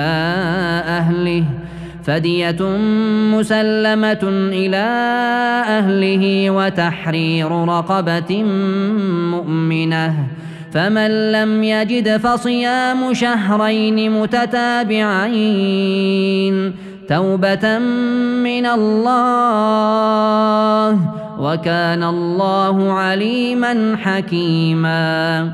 و هیچ مؤمنی نباید مؤمنی را بکشد مگر از روی خطا و هر کس که مؤمنی را به خطا کشت پس باید بنده یعنی غلام مؤمنی را آزاد کند و خونبهای به خانواده مقتول یعنی شخصی کشته شده بپردازد تا خاطرشان آرام گردد، مگر که وارثان مقتول با عفو کردن خونبها درگذرند. پس در این صورت خونبها از قاتل یعنی شخصی کشنده ساقط می شود. و اگر مقتول از گروه دشمنان شما بود و خود او مؤمن بود، پس قاتل باید بنده مؤمنی را آزاد کند. و اگر از قومی بود که میان شما و آنها پیمان بود، باید خونبهای مقتول را به وارثان او بپردازید و یک بنده مؤمن آزاد کنید. و هر کس بنده نیافت و قیمت آن را نیز نداشت که در عوض بنده پرداخت کند، پس باید 2 ماه پیاپی روزه بگیرد. الله این را یعنی به عنوان قبول توبه مقرر داشته است و الله دانا است به حقیقت حال بندگانش و حکیم است و آنچه که در شریعت خود برای بندگانش مقرر کرده است. ومن يقتل مؤمنا متعمدا فجزاؤه جهنم خالدا فيها وغضب الله عليه ولعنه وأعد له عذابا عظيما. و هر کس مؤمنی را به قصد بکشد پس جزای او جهنم است و همیشه در آن میماند و الله بر او خشم میگیرد و او را لعنت کرده است و برای او عذابی بزرگ آماده کرده است. ولیکن الله اهل ایمان را میبخشد و به فضل خویش آنها را در جهنم ابدا نمیگذارد. يا أيها الذين آمنوا إذا ضربتم في سبيل الله فتبينوا ولا تقولوا لمن ألقى إليكم السلام لست مؤمنا تبتغون عرض الحياة الدنيا فعند الله مغانم كثيرة كذلك كنتم من قبل فمن الله عليكم فتبينوا إن الله كان بما تعملون خبيرا. ای کسانی که به الله و رسول او ایمان آورده اید و عمل به شریعت او دارید، وقتی در راه الله به مسافرت رفتید تحقیق کنید و با کسی که به شما با سلام یعنی با کلمه لا اله الا الله مراجعت می کند و با شما نمی جنگد، احتمال این که مؤمن است که ایمانش را پنهان کرده است. نگوید که تو مؤمن نیستی تا به این طریق متاع زندگانی دنیا را بجوید. پس نزد الله غنیمت های زیادی است که شما هم پیش از این چنین بودید. در ابتدای اسلام ایمان خود را از مشرکان قومتان پنهان می داشتید، ولی الله بر شما منت نهاد و شما را به ایمان و قوت عزیز گردانید. پس کارهایتان را دانسته تحقیق کنید، همانا الله به آنچه می کنید آگاه است. لا يستوي القاعدون من المؤمنين غير أولي الضرر والمجاهدون في سبيل الله بأموالهم وأنفسهم فضل الله المجاهدين بأموالهم وأنفسهم على القاعدين درجة وكلا وعد الله الحسنى وفضل الله المجاهدين على القاعدين أجرا عظيما. مؤمنان خانه نشین که عذر برای رفتن به جهاد ندارند با کسانی که در راه الله با مال و جانشان جهاد می کنند برابر نیستند. الله کسانی را که با جان و مالشان جهاد می کنند بر کسانی که نشستند و به سبب عذرشان مانع رفتن به جهاد شدند و به جهاد نرفتند برتری قرار داده و برایشان در جنت درجه های عالی را بلند کرده است و به هر یک وعده نیکو داده است و الله مجاهدین را بر کسانی که باز نشستند با اجر فراوان و بزرگ برتری داده است. درجات منه و مغفرة و رحمه و کان الله غفورا رحیما. این گونه ثواب و مقام ها و درجات بزرگ و خاص از برای بندگانی که در راه او جهاد کردند به طریق مغفرت و رحمت الله یعنی نصیب آنان می شود و الله آمرزگار و مهربان است. إن الذين توفاهم الملائكة ظالمي أنفسهم قالوا فيما كنتم قالوا كنا مستضعفين في الأرض قالوا ألم تكن أرض الله واسعة فتهاجروا فيها فأولئك مأواهم جهنم وساءت مصيرا. همانا کسانی که با نشستنشان در دار کفر و ترک هجرت بر خود ستم کردند در حالی که فرشتگان جان آنان را میگیرند به آنها سرزنش کرده میگویند در چی حال بودید؟ میگویند ما در دنیا ناتوان و ستم دیده بودیم. پس فرشتگان میگویند آیا زمین الله وسیع نبود که تا به آن هجرت کنید و به دیگر زمین بیرون روید و دینتان را در امان نگاه دارید؟ پس جایگاه این گونه کسان جهنم است و چی بد جایگاه و چی بد سرانجام است. إلا المستضعفين من الرجال والنساء والولدان لا يستطيعون حيلة ولا يهتدون سبيلا. مگر مردان و زنان و کودکان بیچاره و درماندگانی که نمیتوانند کار بکنند و راه و چاره نمیدانند تا خلاص شوند. فأولئك عسى الله أن يعفو عنهم وكان الله عفوا غفورا. پس آنان که یعنی عذر دارند باشد که الله آنها را عفو کند و الله بخشنده خطا و آمرزنده است. ومن يهاجر في سبيل الله يجد في الأرض مراغما كثيرا وسعة ومن يخرج من بيته مهاجرا إلى الله ورسوله ثم يدركه الموت فقد وقع أجره على الله وكان الله غفورا رحيما. و هر کس در راه الله ترک وطن کند، اقامتگاهی زیاد و کشایش در زمین خواهد دید. و هر کس که از خانه‌اش بیرون رود به سوی الله و پیامبرش و هدفش از هجرت الله و خوشنودی وی و محبت پیامبر باشد و هدفی دیگر نداشته باشد، سپس مرگ او را دریابد، به راستی او ثواب مهاجر را به دست آورده است و الله به بندگانش آمرزگار و مهربان است. وإذا ضربتم في الأرض فليس عليكم جناح أن تقصروا من الصلاة إن خفتم أن يفتنكم الذين كفروا إن الكافرين كانوا لكم عدوا مبينا. و هر وقتی که سفر کنید نیست شما را گناه قصر خواندن نماز اگر بترسید از آن که شما را کافران در فتنه و بلا می اندازند.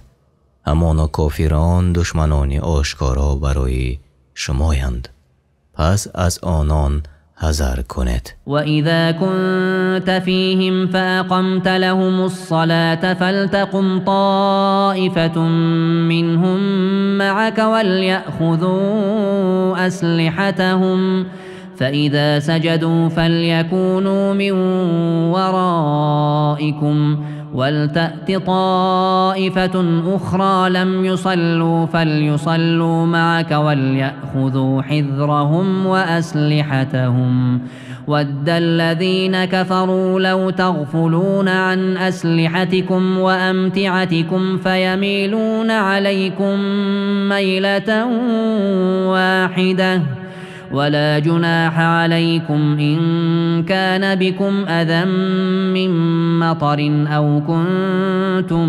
مرضى أن تضعوا أسلحتكم وخذوا حذركم إن الله أعد للكافرين عذابا مهينا.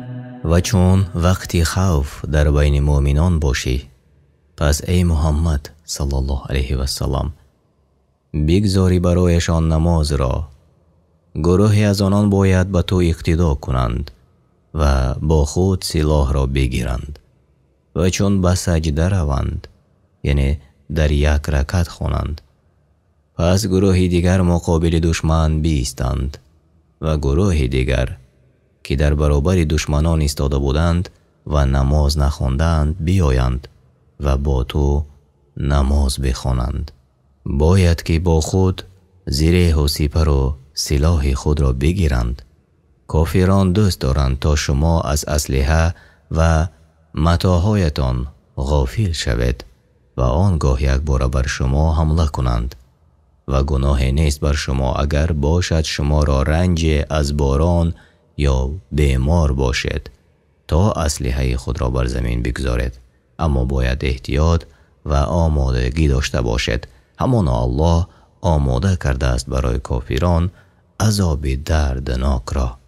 این آیت به آن دلالت می کند که نماز جماعت واجب است. تفسیر سعدی: فإذا قضيتم الصلاة فاذكروا الله قياما وقعودا وعلى جنوبكم فإذا اطمأننتم فأقيموا الصلاة إن الصلاة كانت على المؤمنين كتابا موقوتا. و چون تمام کردید نماز را، یاد کنید الله را ایستاده، نشسته و بر پهلو و در همه حالت، و چون آرام گرفتید برپا کنید نماز را به طریقی نمازی که در آرامی می گذاشتید. همانا نماز بر مؤمنان در وقت معین واجب شده است. این آیت به آن دلالت می کند که نماز در وقتش فرض است. تفسیر سعدی: ولا تهنوا في ابتغاء القوم إن تكونوا تألمون فإنهم يألمون كما تألمون وترجون من الله ما لا يرجون وكان الله عليما حكيما. و در جستجوی آن قوم یعنی کافران سستی نکنید، زیرا سست شدن دل باعث سست شدن بدن می گردد و سستی بدن باعث ناتوانی در برابر دشمنان می شود. اگر شما زخمی و دردمند می شوید، آنها نیز همین طور که شما دردمند می شوید دردمند می شوند، ولی شما از الله چیزی را امید دارید که آنان امید ندارند و الله دانا و حکیم است. یعنی آنچه را که امید دارید مضمونش ثواب نعمت شهادت یا غلبه را. تفسیر بغوی. إنا أنزلنا إليك الكتاب بالحق لتحكم بين الناس بما أراك الله ولا تكن للخائنين خصيما. ما این کتاب قرآن را براستی به تو نازل کردیم تا آن طوری که الله به تو آموخته است میان مردم حکم کنی، نه بر اساس هوا و خواست خودت. از خیانتکار دفاع نکن، زیرا او دواگری چیزی هست که مال او نیست، خواه این را بداند یا از روی گمان چنین کند. واستغفر الله ان الله كان غفورا رحیما. و از الله آمرزش بخواه اگر چیزی از تو سر زده است که او آمرزنده و مهربان است. ولا تجادل عن الذين يختانون انفسهم ان الله لا يحب من كان خوانا اثیما. و به خاطر کسانی که به خود خیانت می‌ورزند یعنی گناه صادر می‌کنند طرفداری نکن، زیرا الله دوست ندارد خائنی را که خیانتش بزرگ و گناهش بسیار است. يستخفون من الناس ولا يستخفون من الله وهو معهم إذ يبيتون ما لا يرضى من القول وكان الله بما يعملون محيطا. آنها پنهان میکنند از مردم عملهای ناشایسته خود را و از الله پنهان و شرم نمی کنند، حال آن که او با آنهاست آنگاه که در شب میان خود مشورت میکنند و سخنان را به زبان می آورند که الله از آن ناخوشنود است و الله به آنچه می کنند فراگیرنده است، یعنی داننده همه سرهای پنهانی و آشکارا است. ها انتم هؤلاء جادلتم عنهم في الحياة الدنيا فمن يجادل الله عنهم يوم القيامة أم من يكون عليهم وكيلا. آگاه باشد این شمایید که در این جهان از آنان سخت جانبداری کردید، کیست که در روز قیامت از آنها در برابر الله جانبداری کند یا چی کسی وکیل آنها خواهد بود؟ و من یعمل سوءا او یظلم نفسه ثم يستغفر الله يجد الله غفورا رحیما. و هر کی کاری بدی کند یا به خود ستم روا دارد آنگاه از الله آمرزش خواهد و به گناه اعتراف کند و از آن پشیمان شود و از آن دست بکشد و تصمیم گیرد که آن را باری دیگر انجام ندهد. الله را آمرزنده و مهربان خواهد یافت. ومن يكسب إثما فإنما يكسبه على نفسه وكان الله عليما حكيما. و هر کی گناه کند جزای آن گناه در دنیا و آخرت بر زیان خودش می رسد و الله به حقیقت کاری بندگانش دانا و آنچه میان آنها حکم می کند با حکمت است. ومن يكسب خطيئة أو إثما ثم يرم به بريئا فقد احتمل فقد احتمل بهتانا وإثما مبینا. و هر کی خطا یا گناه کند آنگاه بی گناه را با آن گناه عیبدار سازد، البته برای تهمتش گناه آشکارا بر دوش خود گرفته است. ولولا فضل الله عليك ورحمته لهم طائفة منهم أن يضلوك وما يضلون إلا أنفسهم وما يضرونك من شيء وأنزل الله عليك الكتاب والحكمة وعلمك ما لم تكن تعلم وكان فضل الله عليك عظيما. اگر فضل و رحمت الله ای محمد صلی الله علیه و سلام شامل حال تو نمی بود، گروهی از کافران قصد آن داشتند که تو را گمراه کنند، ولی آنان جز خود کسی را گمراه نمی کنند و هیچ زیانی به تو نمی رسانند و الله بر تو کتاب و حکمت یعنی سنت نازل کرد و چیزهای به تو آموخت که از این پیش نمی دانستی و الله لطف بزرگ خود را بر تو ارزانی داشت. لا خير في كثير من نجواهم إلا من أمر بصدقة أو معروف أو إصلاح بين الناس ومن يفعل ذلك ابتغاء مرضات الله فسوف نؤتيه أجرا عظيما. در بسیاری از مشورت‌های پنهانیشان فایده نیست مگر در سخن آنان که به صدقه دادن یا به کاری پسندیده و یا به آشتی جویی میان مردم فرمان میدهند و هر کسی که برای خوشنودی الله چنین کند برای او مزد بزرگ خواهم داد. ومن يشاقق الرسول من بعد ما تبين له الهدى ويتبع غير سبيل المؤمنين نوله ما تولى ونصله جهنم وساءت مصيرا.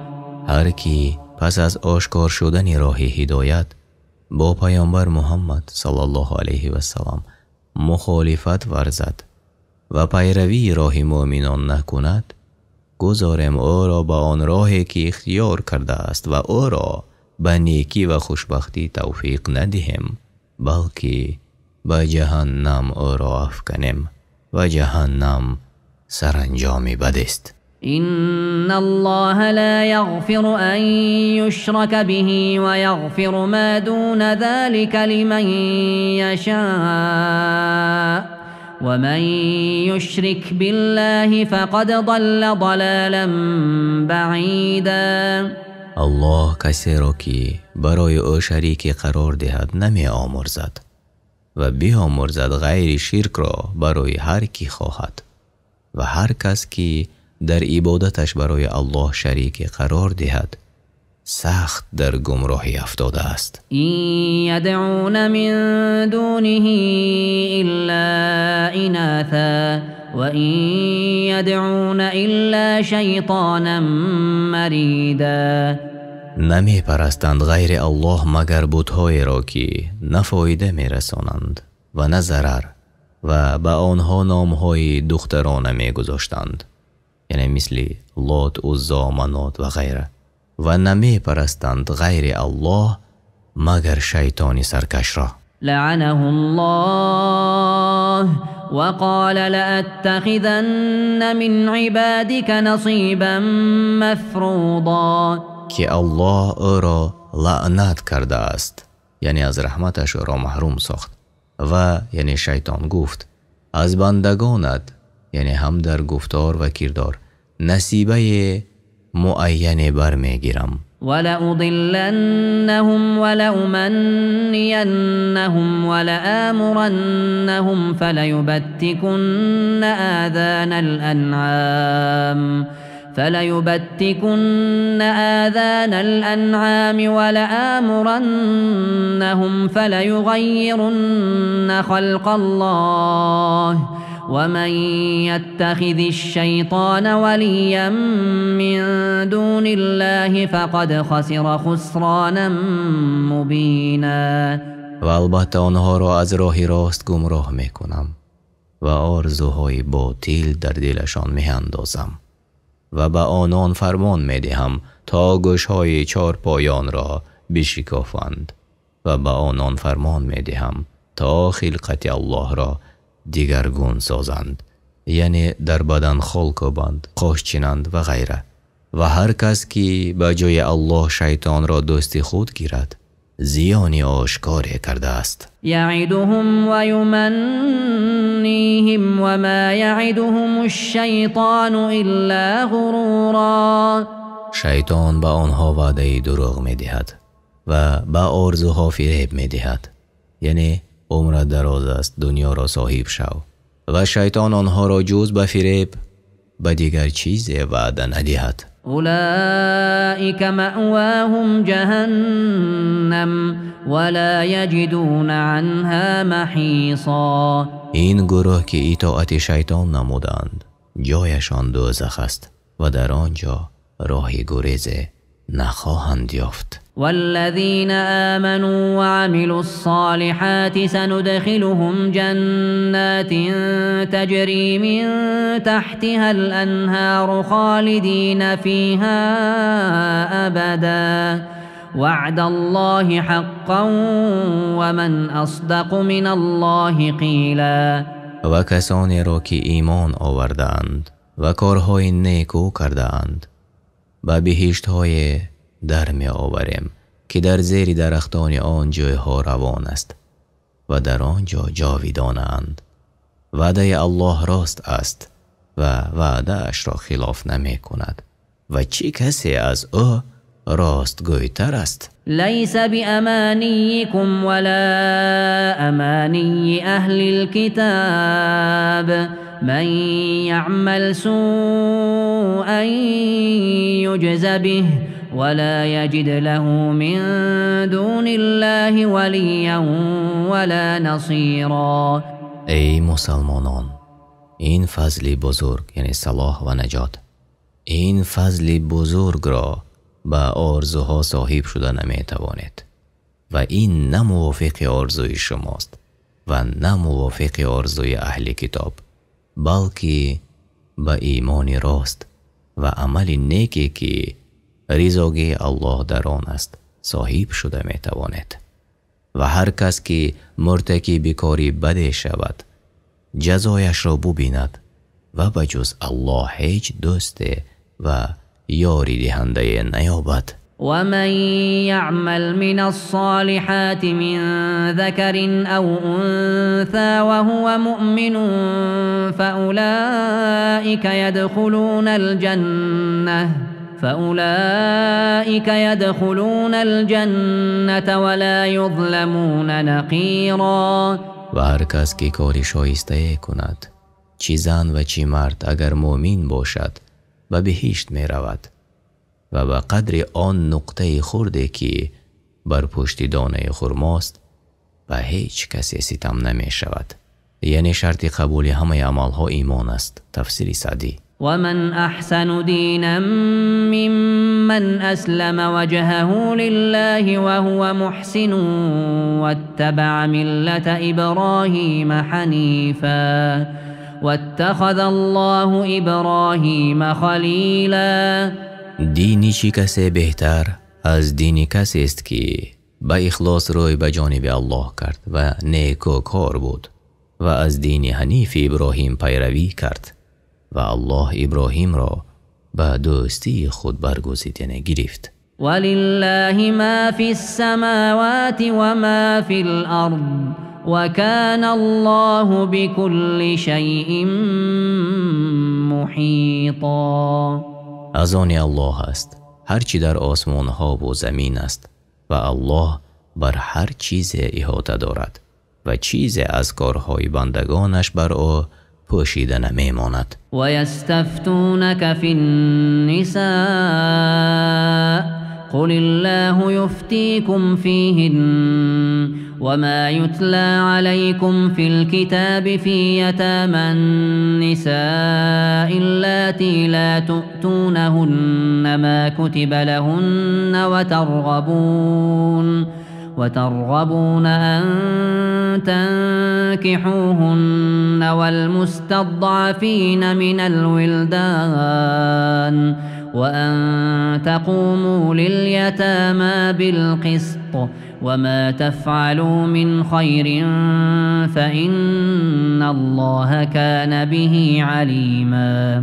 از تو ای پیامبر درباره زنان فتوا میخواهند. بگو الله درباره آنان با آنچه که در این کتاب بر شما خوانده می شود فتوا داده است. این فتوا درباره زنان یتیمه نازل شده است که حق مقررشان یعنی مهر و میراث و غیره از این دیگر حقوقها را نمی پردازد یا آن را کم می کند و می خواهد آنها را به نکاح خود درآورد. و نیز در باب کودکان ناتوان نازل شده است و باید که درباره یتیمان به عدالت رفتار کند و حقوقشان را رعایت کند و مالهایشان را حفظ کرده و آن را رواج دهد و هر کاری نیکی که انجام می دهد الله به آن آگاه است. و این امرأة خافت من بعلها نشوزا او اعراضا فلا جناح عليهما أن يصلحا بينهما صلحا والصلح خير وأحضرت الأنفس الشح وإن تحسنوا وتتقوا فإن الله كان بما تعملون خبيرا. اگر زنی دریافت که شوهرش با او به مهر و از او بیزار شده است، باکی نیست که هر دو در میان خود صلح بکنند، یعنی زن از بعض حقوق خود دست کشد و مانند این که به لباس یا خانه عادی قناعت کند که صلح بهتر است، ولی بخل و پستی بر نفس های مردم غلبه کرده است. و اگر نیکی و پرهیزگاری کند الله به هر چی می کند آگاه است و موافق آن شما را مکافات می دهد. ولن تستطيعوا ان تعدلوا بين النساء ولو حرصتم فلا تميلوا كل الميل فتذروها كالمعلقة وإن تصلحوا وتتقوا فإن الله كان غفورا رحيما. ای مردان، هرچند بکوشید هرگیز نتوانید که در میان زنان یعنی در محبت و خفت و خو با عدالت رفتار کنید، هرچند بر عدالت حریص باشد. اکنون که هرگیز نتوانید میان زنان تماما عدالت کنید، یک باره به سوی یکی از آن را که دوستش می دارید میل نکنید تا دیگری را که دوستش نمی دارید معلق ماند. اگر به صلاح آید و پرهیزگاری کنید الله آمرزنده و مهربان است و از کمبودی هایی که قبلا از شما سر زده شما را عذاب نمی کند. تفسیر بغوی: معنای معلق یعنی زنی است که نه شوهر داشتن خود را احساس می کند نه طلاق شدن خود را می داند. و این یتفرقا یغن الله کلا من سعته و کان الله واسعا حکیما. و اگر آن دو یعنی زن و شوهر از یکدیگر جدا شوند الله هر دو را به توانگری خود کفایت کند، یعنی برای مرد زنی را مهیا می گرداند که با وی سازش داشته باشد و چشم و دلش به او آرام گیرد و برای زن نیز مردی را نصیب می کند که با صحبت وی لذت برده و کاملا احساس خوشبختی نماید که الله بسیار هم سخی و استوار کار است. ولله ما في السماوات وما في الأرض ولقد وصينا الذين أوتوا الكتاب من قبلكم وإياكم أن اتقوا الله وإن تكفروا فإن لله ما في السماوات وما في الأرض وكان الله غنيا حميدا. از آن الله است آنچه در آسمان ها و زمین است و همانا اهل کتاب را که پیش از شما بودند و نیز شما را ای امتان محمد صلی الله علیه و سلم امر کردیم که از الله بترسید و شریعت را برپا دارید و اگر کفر هم ورزید هیچ ضرری بر الله نتوانید رسانید. به درستی آنچه در آسمان ها و آنچه در زمین است زیر تصرف الله است و اوست بی نیاز از خلقش و لایق ستایش است در صفات و افعالش. ولله ما في السماوات وما في الأرض وكفى بالله وكيلا. و از آن الله است آنچه در آسمان ها و زمین است و الله کفایت کننده است در تدبیر کارهای بندگان. این یشأ یذهبکم ایها الناس و یأتی بآخرین و کان الله علی ذلك قدیرا. ای مردم، اگر الله بخواهد شما را از میان میبرد و کسانی دیگر را می آورد که از شما فرمان بردارتر و بهتر باشند و الله بر این کار قادر است. من كان يريد ثواب الدنيا فعند الله ثواب الدنيا والآخرة وكان الله سميعا بصيرا. ای مردم، هر کس که پاداش این جهان را می طلبد بداند که پاداش این جهانی و آن جهانی در نزد الله است و او با گفتار بندگانش شنوا و به نیت و اعمالشان بیناست و هر یکی را جزای موافق خواهد داد. يا أيها الذين آمنوا كونوا قوامين بالقسط شهداء لله ولو على أنفسكم أو الوالدين والأقربين إن يكن غنيا أو فقيرا فالله أولى بهما فلا تتبعوا الهوى أن تعدلوا وإن تلووا أو تعرضوا فإن الله كان بما تعملون خبيرا. ای کسانی که ایمان آورده اید، برپادارنده عدل باشد و برای الله شهادت دهید، هرچند از زیان خود یا پدر و مادر یا خویشاوندان شما چی توانگر و چی تنگ دست باشند، زیرا الله بر آن دو یعنی ثروتمند و کمبخل سزاوارتر یعنی مهربانتر است. پس از خواهش های نفس پیروی نکنید تا از عدل روی گردانید، چون دیگر کنید سخن را یعنی نادرست گواهی دهید یا از آن شهادت روی تابید. الله به هر چی میکنید یعنی آشکار و پنهان آگاه است. این آیت هشدار است برای آنان که نادرست گواهی میدهند یا از گواهی بر حق روی میتابند. تفسیر سعدی. یا ایها الذین آمنوا بالله ورسوله والكتاب الذي نزل على رسوله والكتاب الذي أنزل من قبل ومن يكفر بالله وملائكته وكتبه ورسله واليوم الآخر فقد ضل ضلالا بعيدا.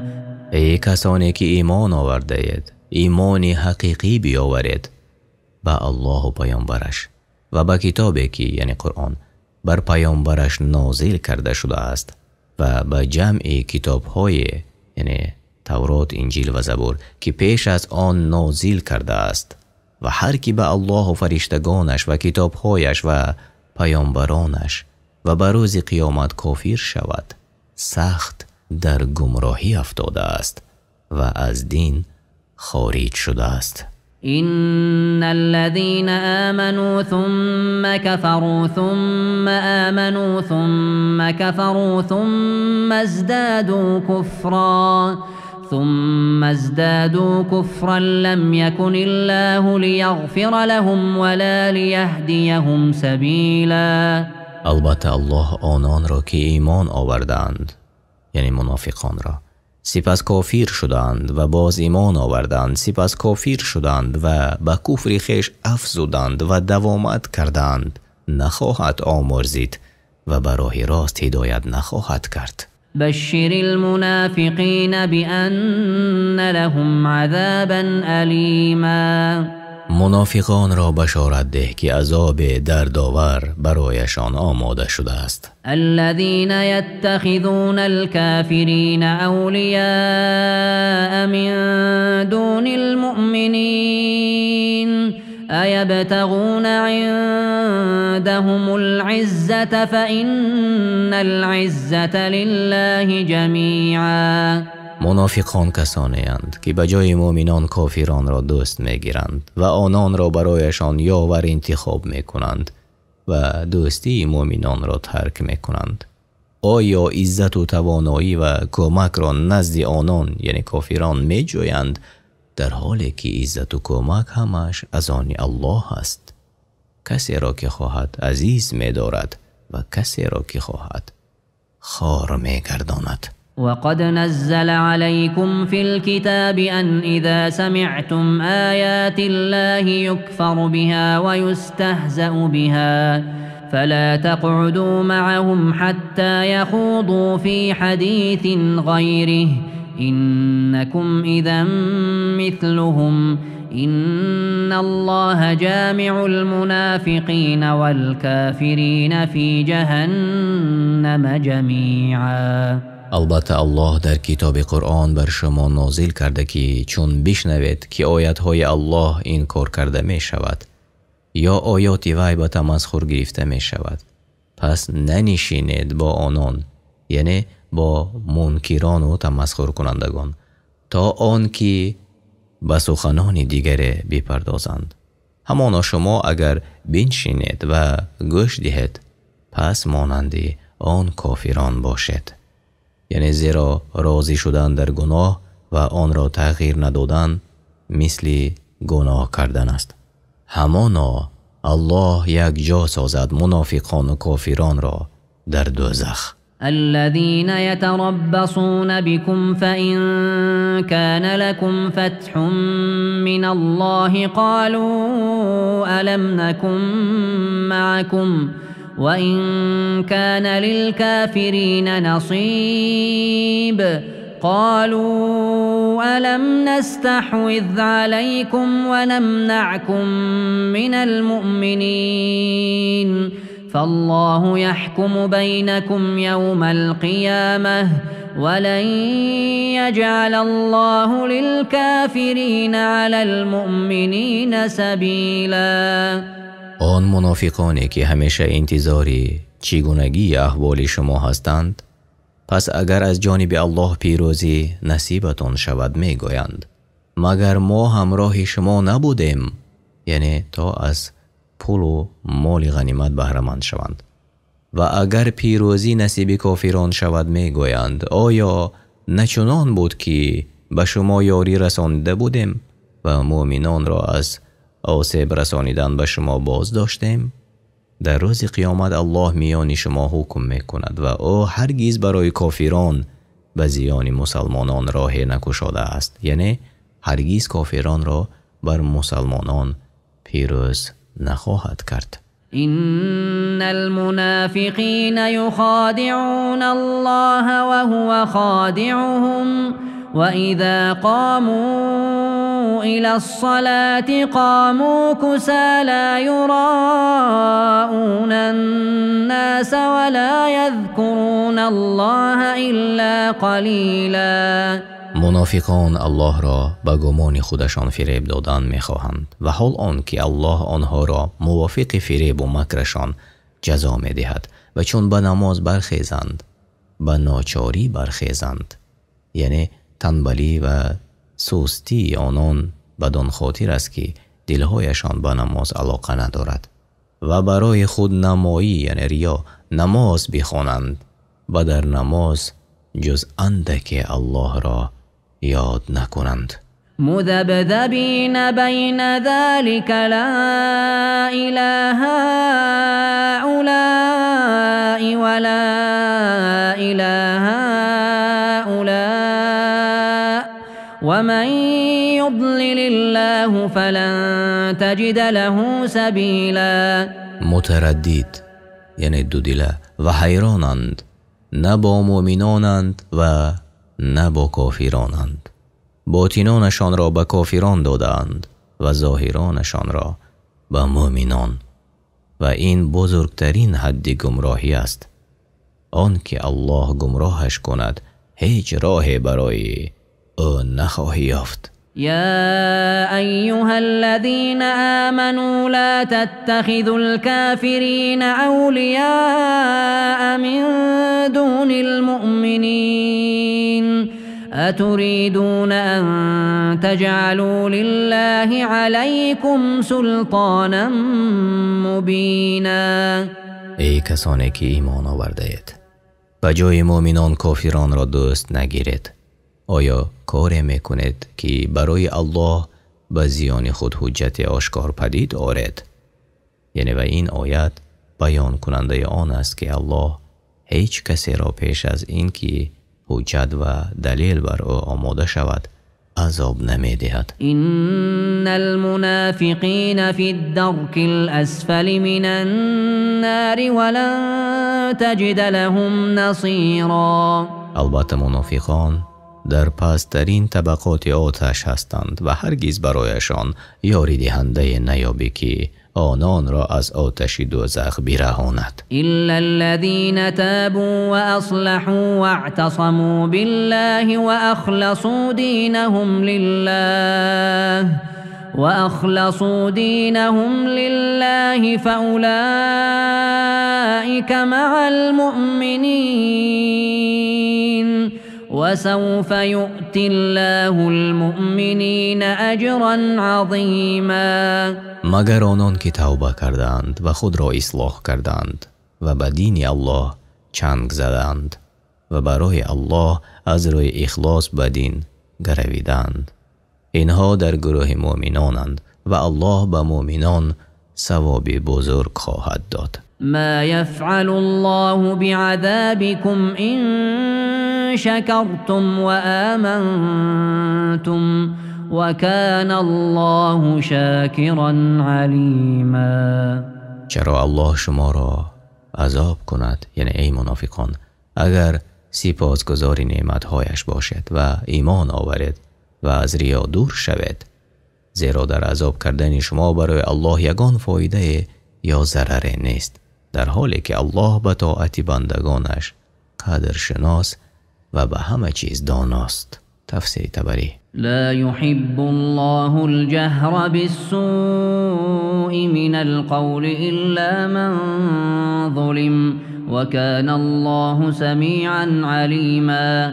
الله بلند کردن آواز را به بدگویی به مانند دشنام، بهتان و تهمت دوست ندارد مگر از آن کس که به او ستم شده باشد، یعنی اگر مظلوم در حق ظالم سخنهای بد گوید جایز است به شرطی که از حد نگذرد و الله شنوا است، تمام سخنهای نیک و بدی شما را می شنود و داناست که نیتهای شما را می داند.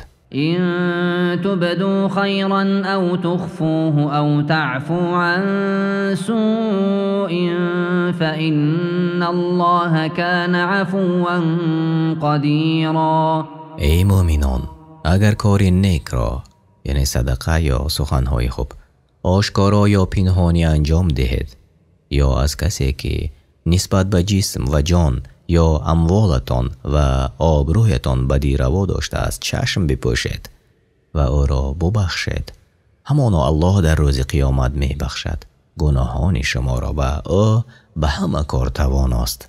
إن الذين يكفرون بالله ورسله ويريدون أن يفرقوا بين الله ورسله ويقولون نؤمن ببعض ونكفر ببعض ويريدون أن يتخذوا بين ذلك سبيلا. به درستی کسانی هستند که به الله و پیامبرش کافر می شوند، یعنی از یهود و نصارا، و می خواهند میان الله و پیامبرانش جدایی اندازند و می گویند که بعضی را می پذیریم و بعضی را نمی پذیریم و می خواهند در این میان راه گیرند برای گمراهیشان.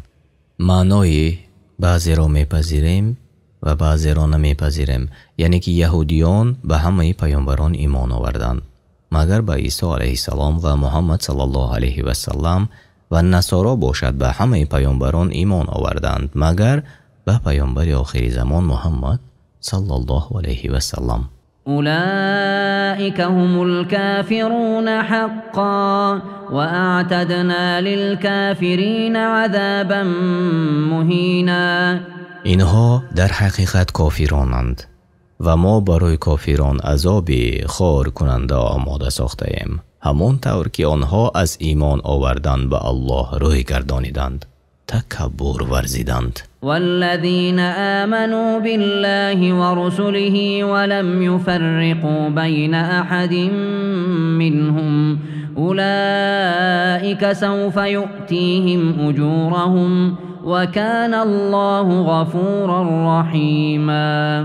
و کسانی که به یگانگی الله و پیامبرانش ایمان آوردند و میان هیچ کدام از پیامبرانش فرق نمی گذارند بلکه به همه اشان ایمان آوردند، پاداششان را الله خواهد داد و الله آمرزنده گناهان چنین بندگان است و مهربان است که آنان را به راه راست هدایت می کند. يسألك أهل الكتاب أن تنزل عليهم كتابا من السماء فقد سألوا موسى أكبر من ذلك فقالوا أرنا الله جهرة فأخذتهم الصاعقة بظلمهم ثم اتخذوا العجل من بعد ما جاءتهم البينات فعفونا عن ذلك وآتينا موسى سلطانا مبینا. اهل کتاب یعنی یهودیان از تو می خواهند ای محمد صلی الله علیه و سلم که برایشان قرآن یک بار نازل شود، آن طور که تورات و انجیل یک بار نازل شدند، تا اینکه به راست بودن پیامبری تو دلالت کند. آنها یعنی یهودیان قوم موسی از موسی بزرگتر از این را طلب کردند و گفتند الله را آشکار به ما نشان ده. به سبب این سخنان کفر آمیزشان صاعقه عذاب یعنی آتشک آنها را هلاک کرد و پس از آن که معجزه های برایشان آمده بود گوساله را معبود خود گرفتند و ما آنها را بخشیدیم و موسی را حجت آشکار دادیم. ورفعنا فوقهم الطور بميثاقهم وقلنا لهم ادخلوا الباب سجدا وقلنا لهم لا تعدوا في السبت وأخذنا منهم ميثاقا غلیظا.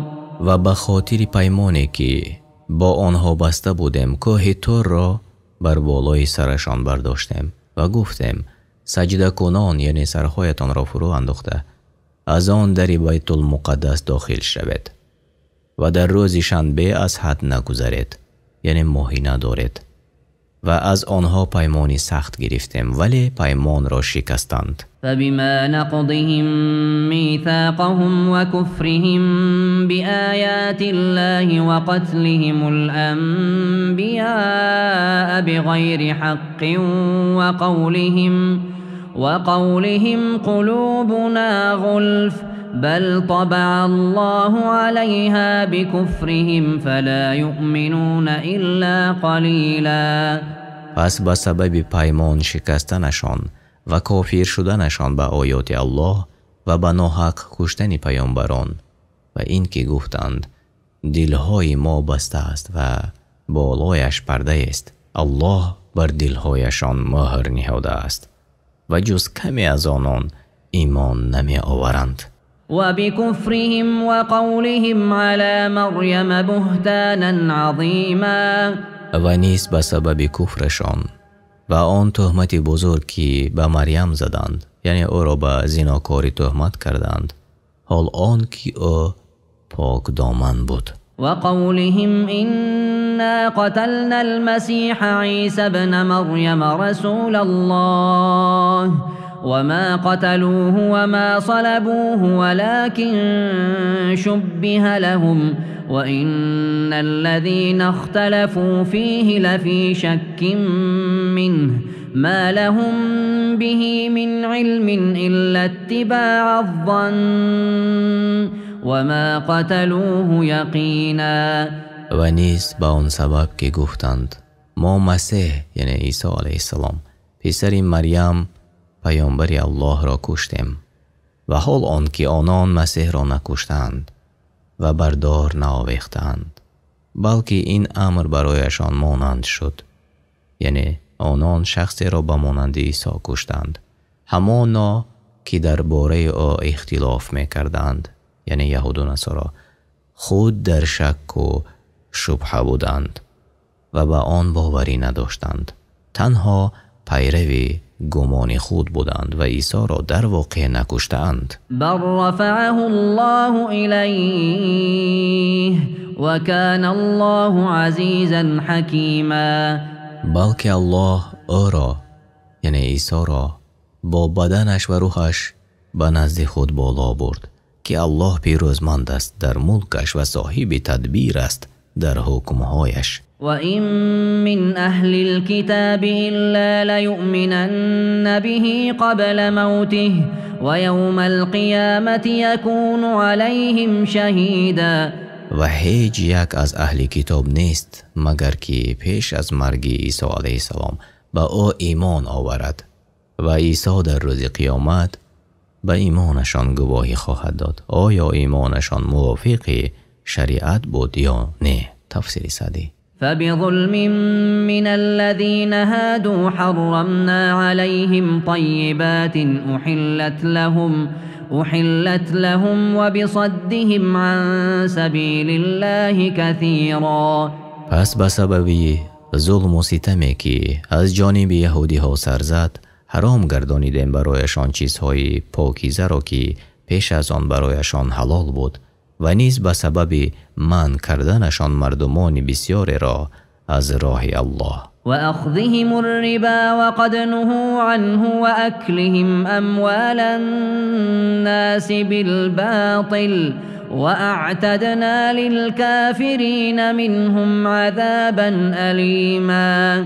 و نیز به سبب سودخوری هایشان، حال آن که در تورات از آن منع کرده شده بودند، و به سبب خوردنشان مالهای مردم را به ناحق با راه ربا و زیاده خوری، و ما برای کافران یهود عذاب دردآور مهیا کرده ایم.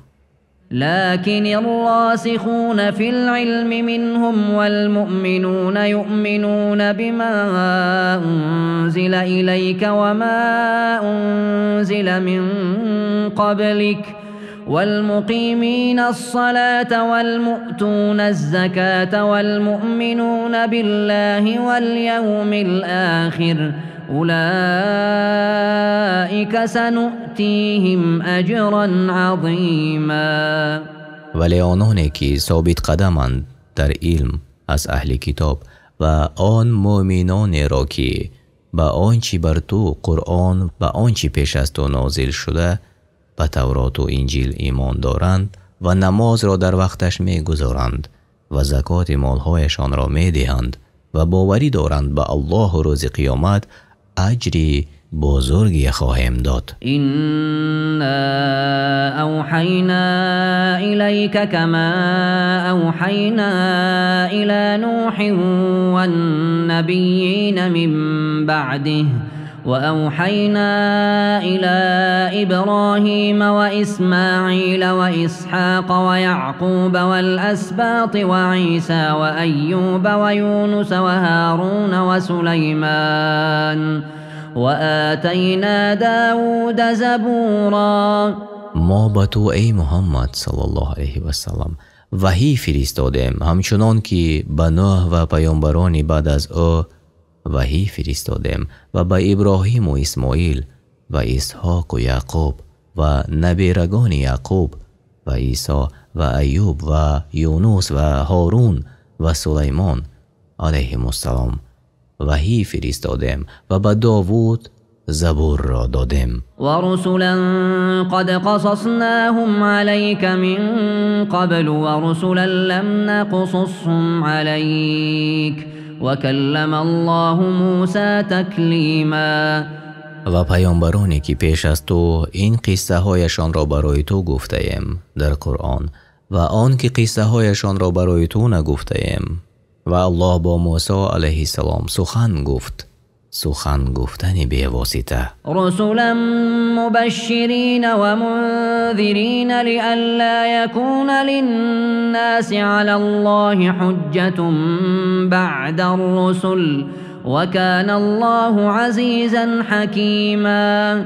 پیامبرانی که مژده دهنده و ترساننده بودند تا بعد از پیامبران دلیل و حجت برای مردم بر الله باقی نماند و الله غالب است در ملکش و در تدبیرش با حکمت است. لكن الله يشهد بما أنزل إليك أنزله بعلمه والملائكة يشهدون وكفى بالله شهيدا.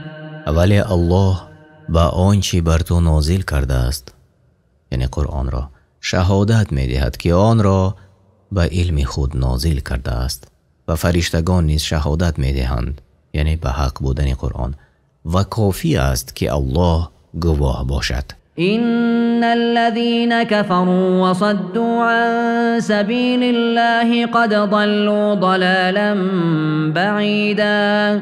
همانا کسانی که انکار کردند صفتهای محمد صلی الله علیه و سلم را و منع کردند مردمان را از راه الله سخت به گمراهی افتادند. إن الذين كفروا وظلموا لم يكن الله ليغفر لهم ولا ليهديهم طريقا. همانا کسانی که کافر شدند و ظلم و ستم کردند هرگز الله نمی آمرزد آنان را و نشان ندهد به آنان راه حق را إلا طريق جهنم خالدين فيها أبدا وكان ذلك على الله يسيرا. مگر راه دوزخ که ابدیان در آن همیشه و این کار با الله آسان است. يا أيها الناس قد جاءكم الرسول بالحق من ربكم فآمنوا خيرا لكم وإن تكفروا فإن لله ما في السماوات والأرض وكان الله عليما حكيما. ای مردم، این پیامبر محمد صلی الله علیه و سلم حق و حقیقت را از جانب پروردگارتان برای شما آورده است. پس به او ایمان بیاورید و او را پیروی نماید که ایمان آوردن بهتر باشد برای شما و اگر بر کفر خود دوامت کردید ضرر خود شماست، زیرا الله به شما و ایمانتان احتیاج ندارد.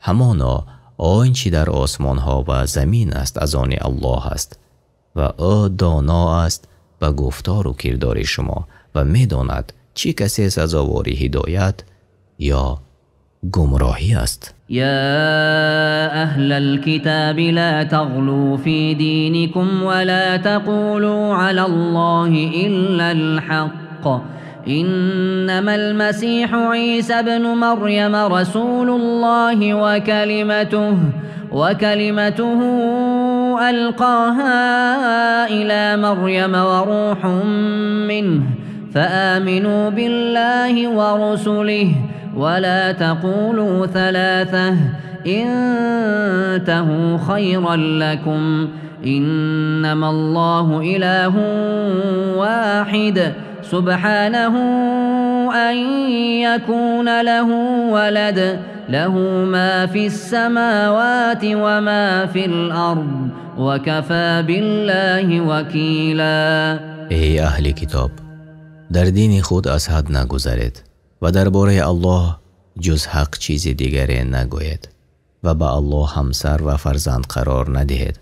همانا عیسی مسیح پسر مریم فرستاده الله است.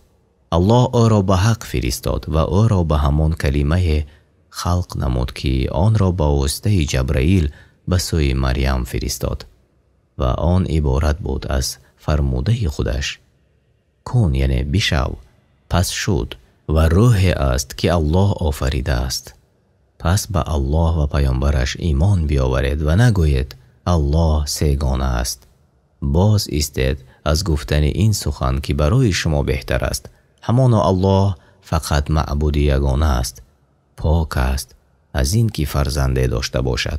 آنچه در آسمان ها و زمین است از آن اوست و او تدبیر کاری آسمان ها و زمین را بسنده است. از همه چیز بی نیاز است و همه به او نیازمندند.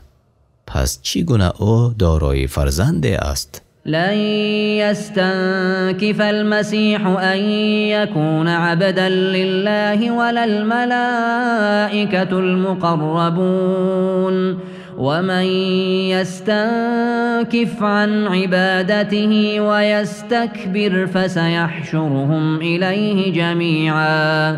عیسی مسیح هرگز از آن که یکی از بندگان الله باشد نفرت نداشت و ملائکه های مقرب نیز از این نفرت ندارند. هر کی از پرستش یعنی عبادت الله نفرت کند و تکبرانه سرکشی کند بداند که الله همه نفرت کنندگان، متکبران و بندگان مؤمن را در نزد خود جمع خواهد ساخت تا در بین آنان حکمی سزاوار کند و هر کی را در برابر عملش جزای مناسب خواهد داد. فأما الذين آمنوا وعملوا الصالحات فيوفيهم أجورهم ويزيدهم من فضله وأما الذين استنكفوا واستكبروا فيعذبهم عذابا أليما ولا يجدون لهم من دون الله وليا ولا نصيرا. اما آنان که ایمان آوردند به یگانگی الله و کارهای نیک کردند، حق الله و حق بندگان را به جا آوردند، الله اجرشان را به پرگی خواهد داد و از بزرگی خود بر آنان خواهد افزود.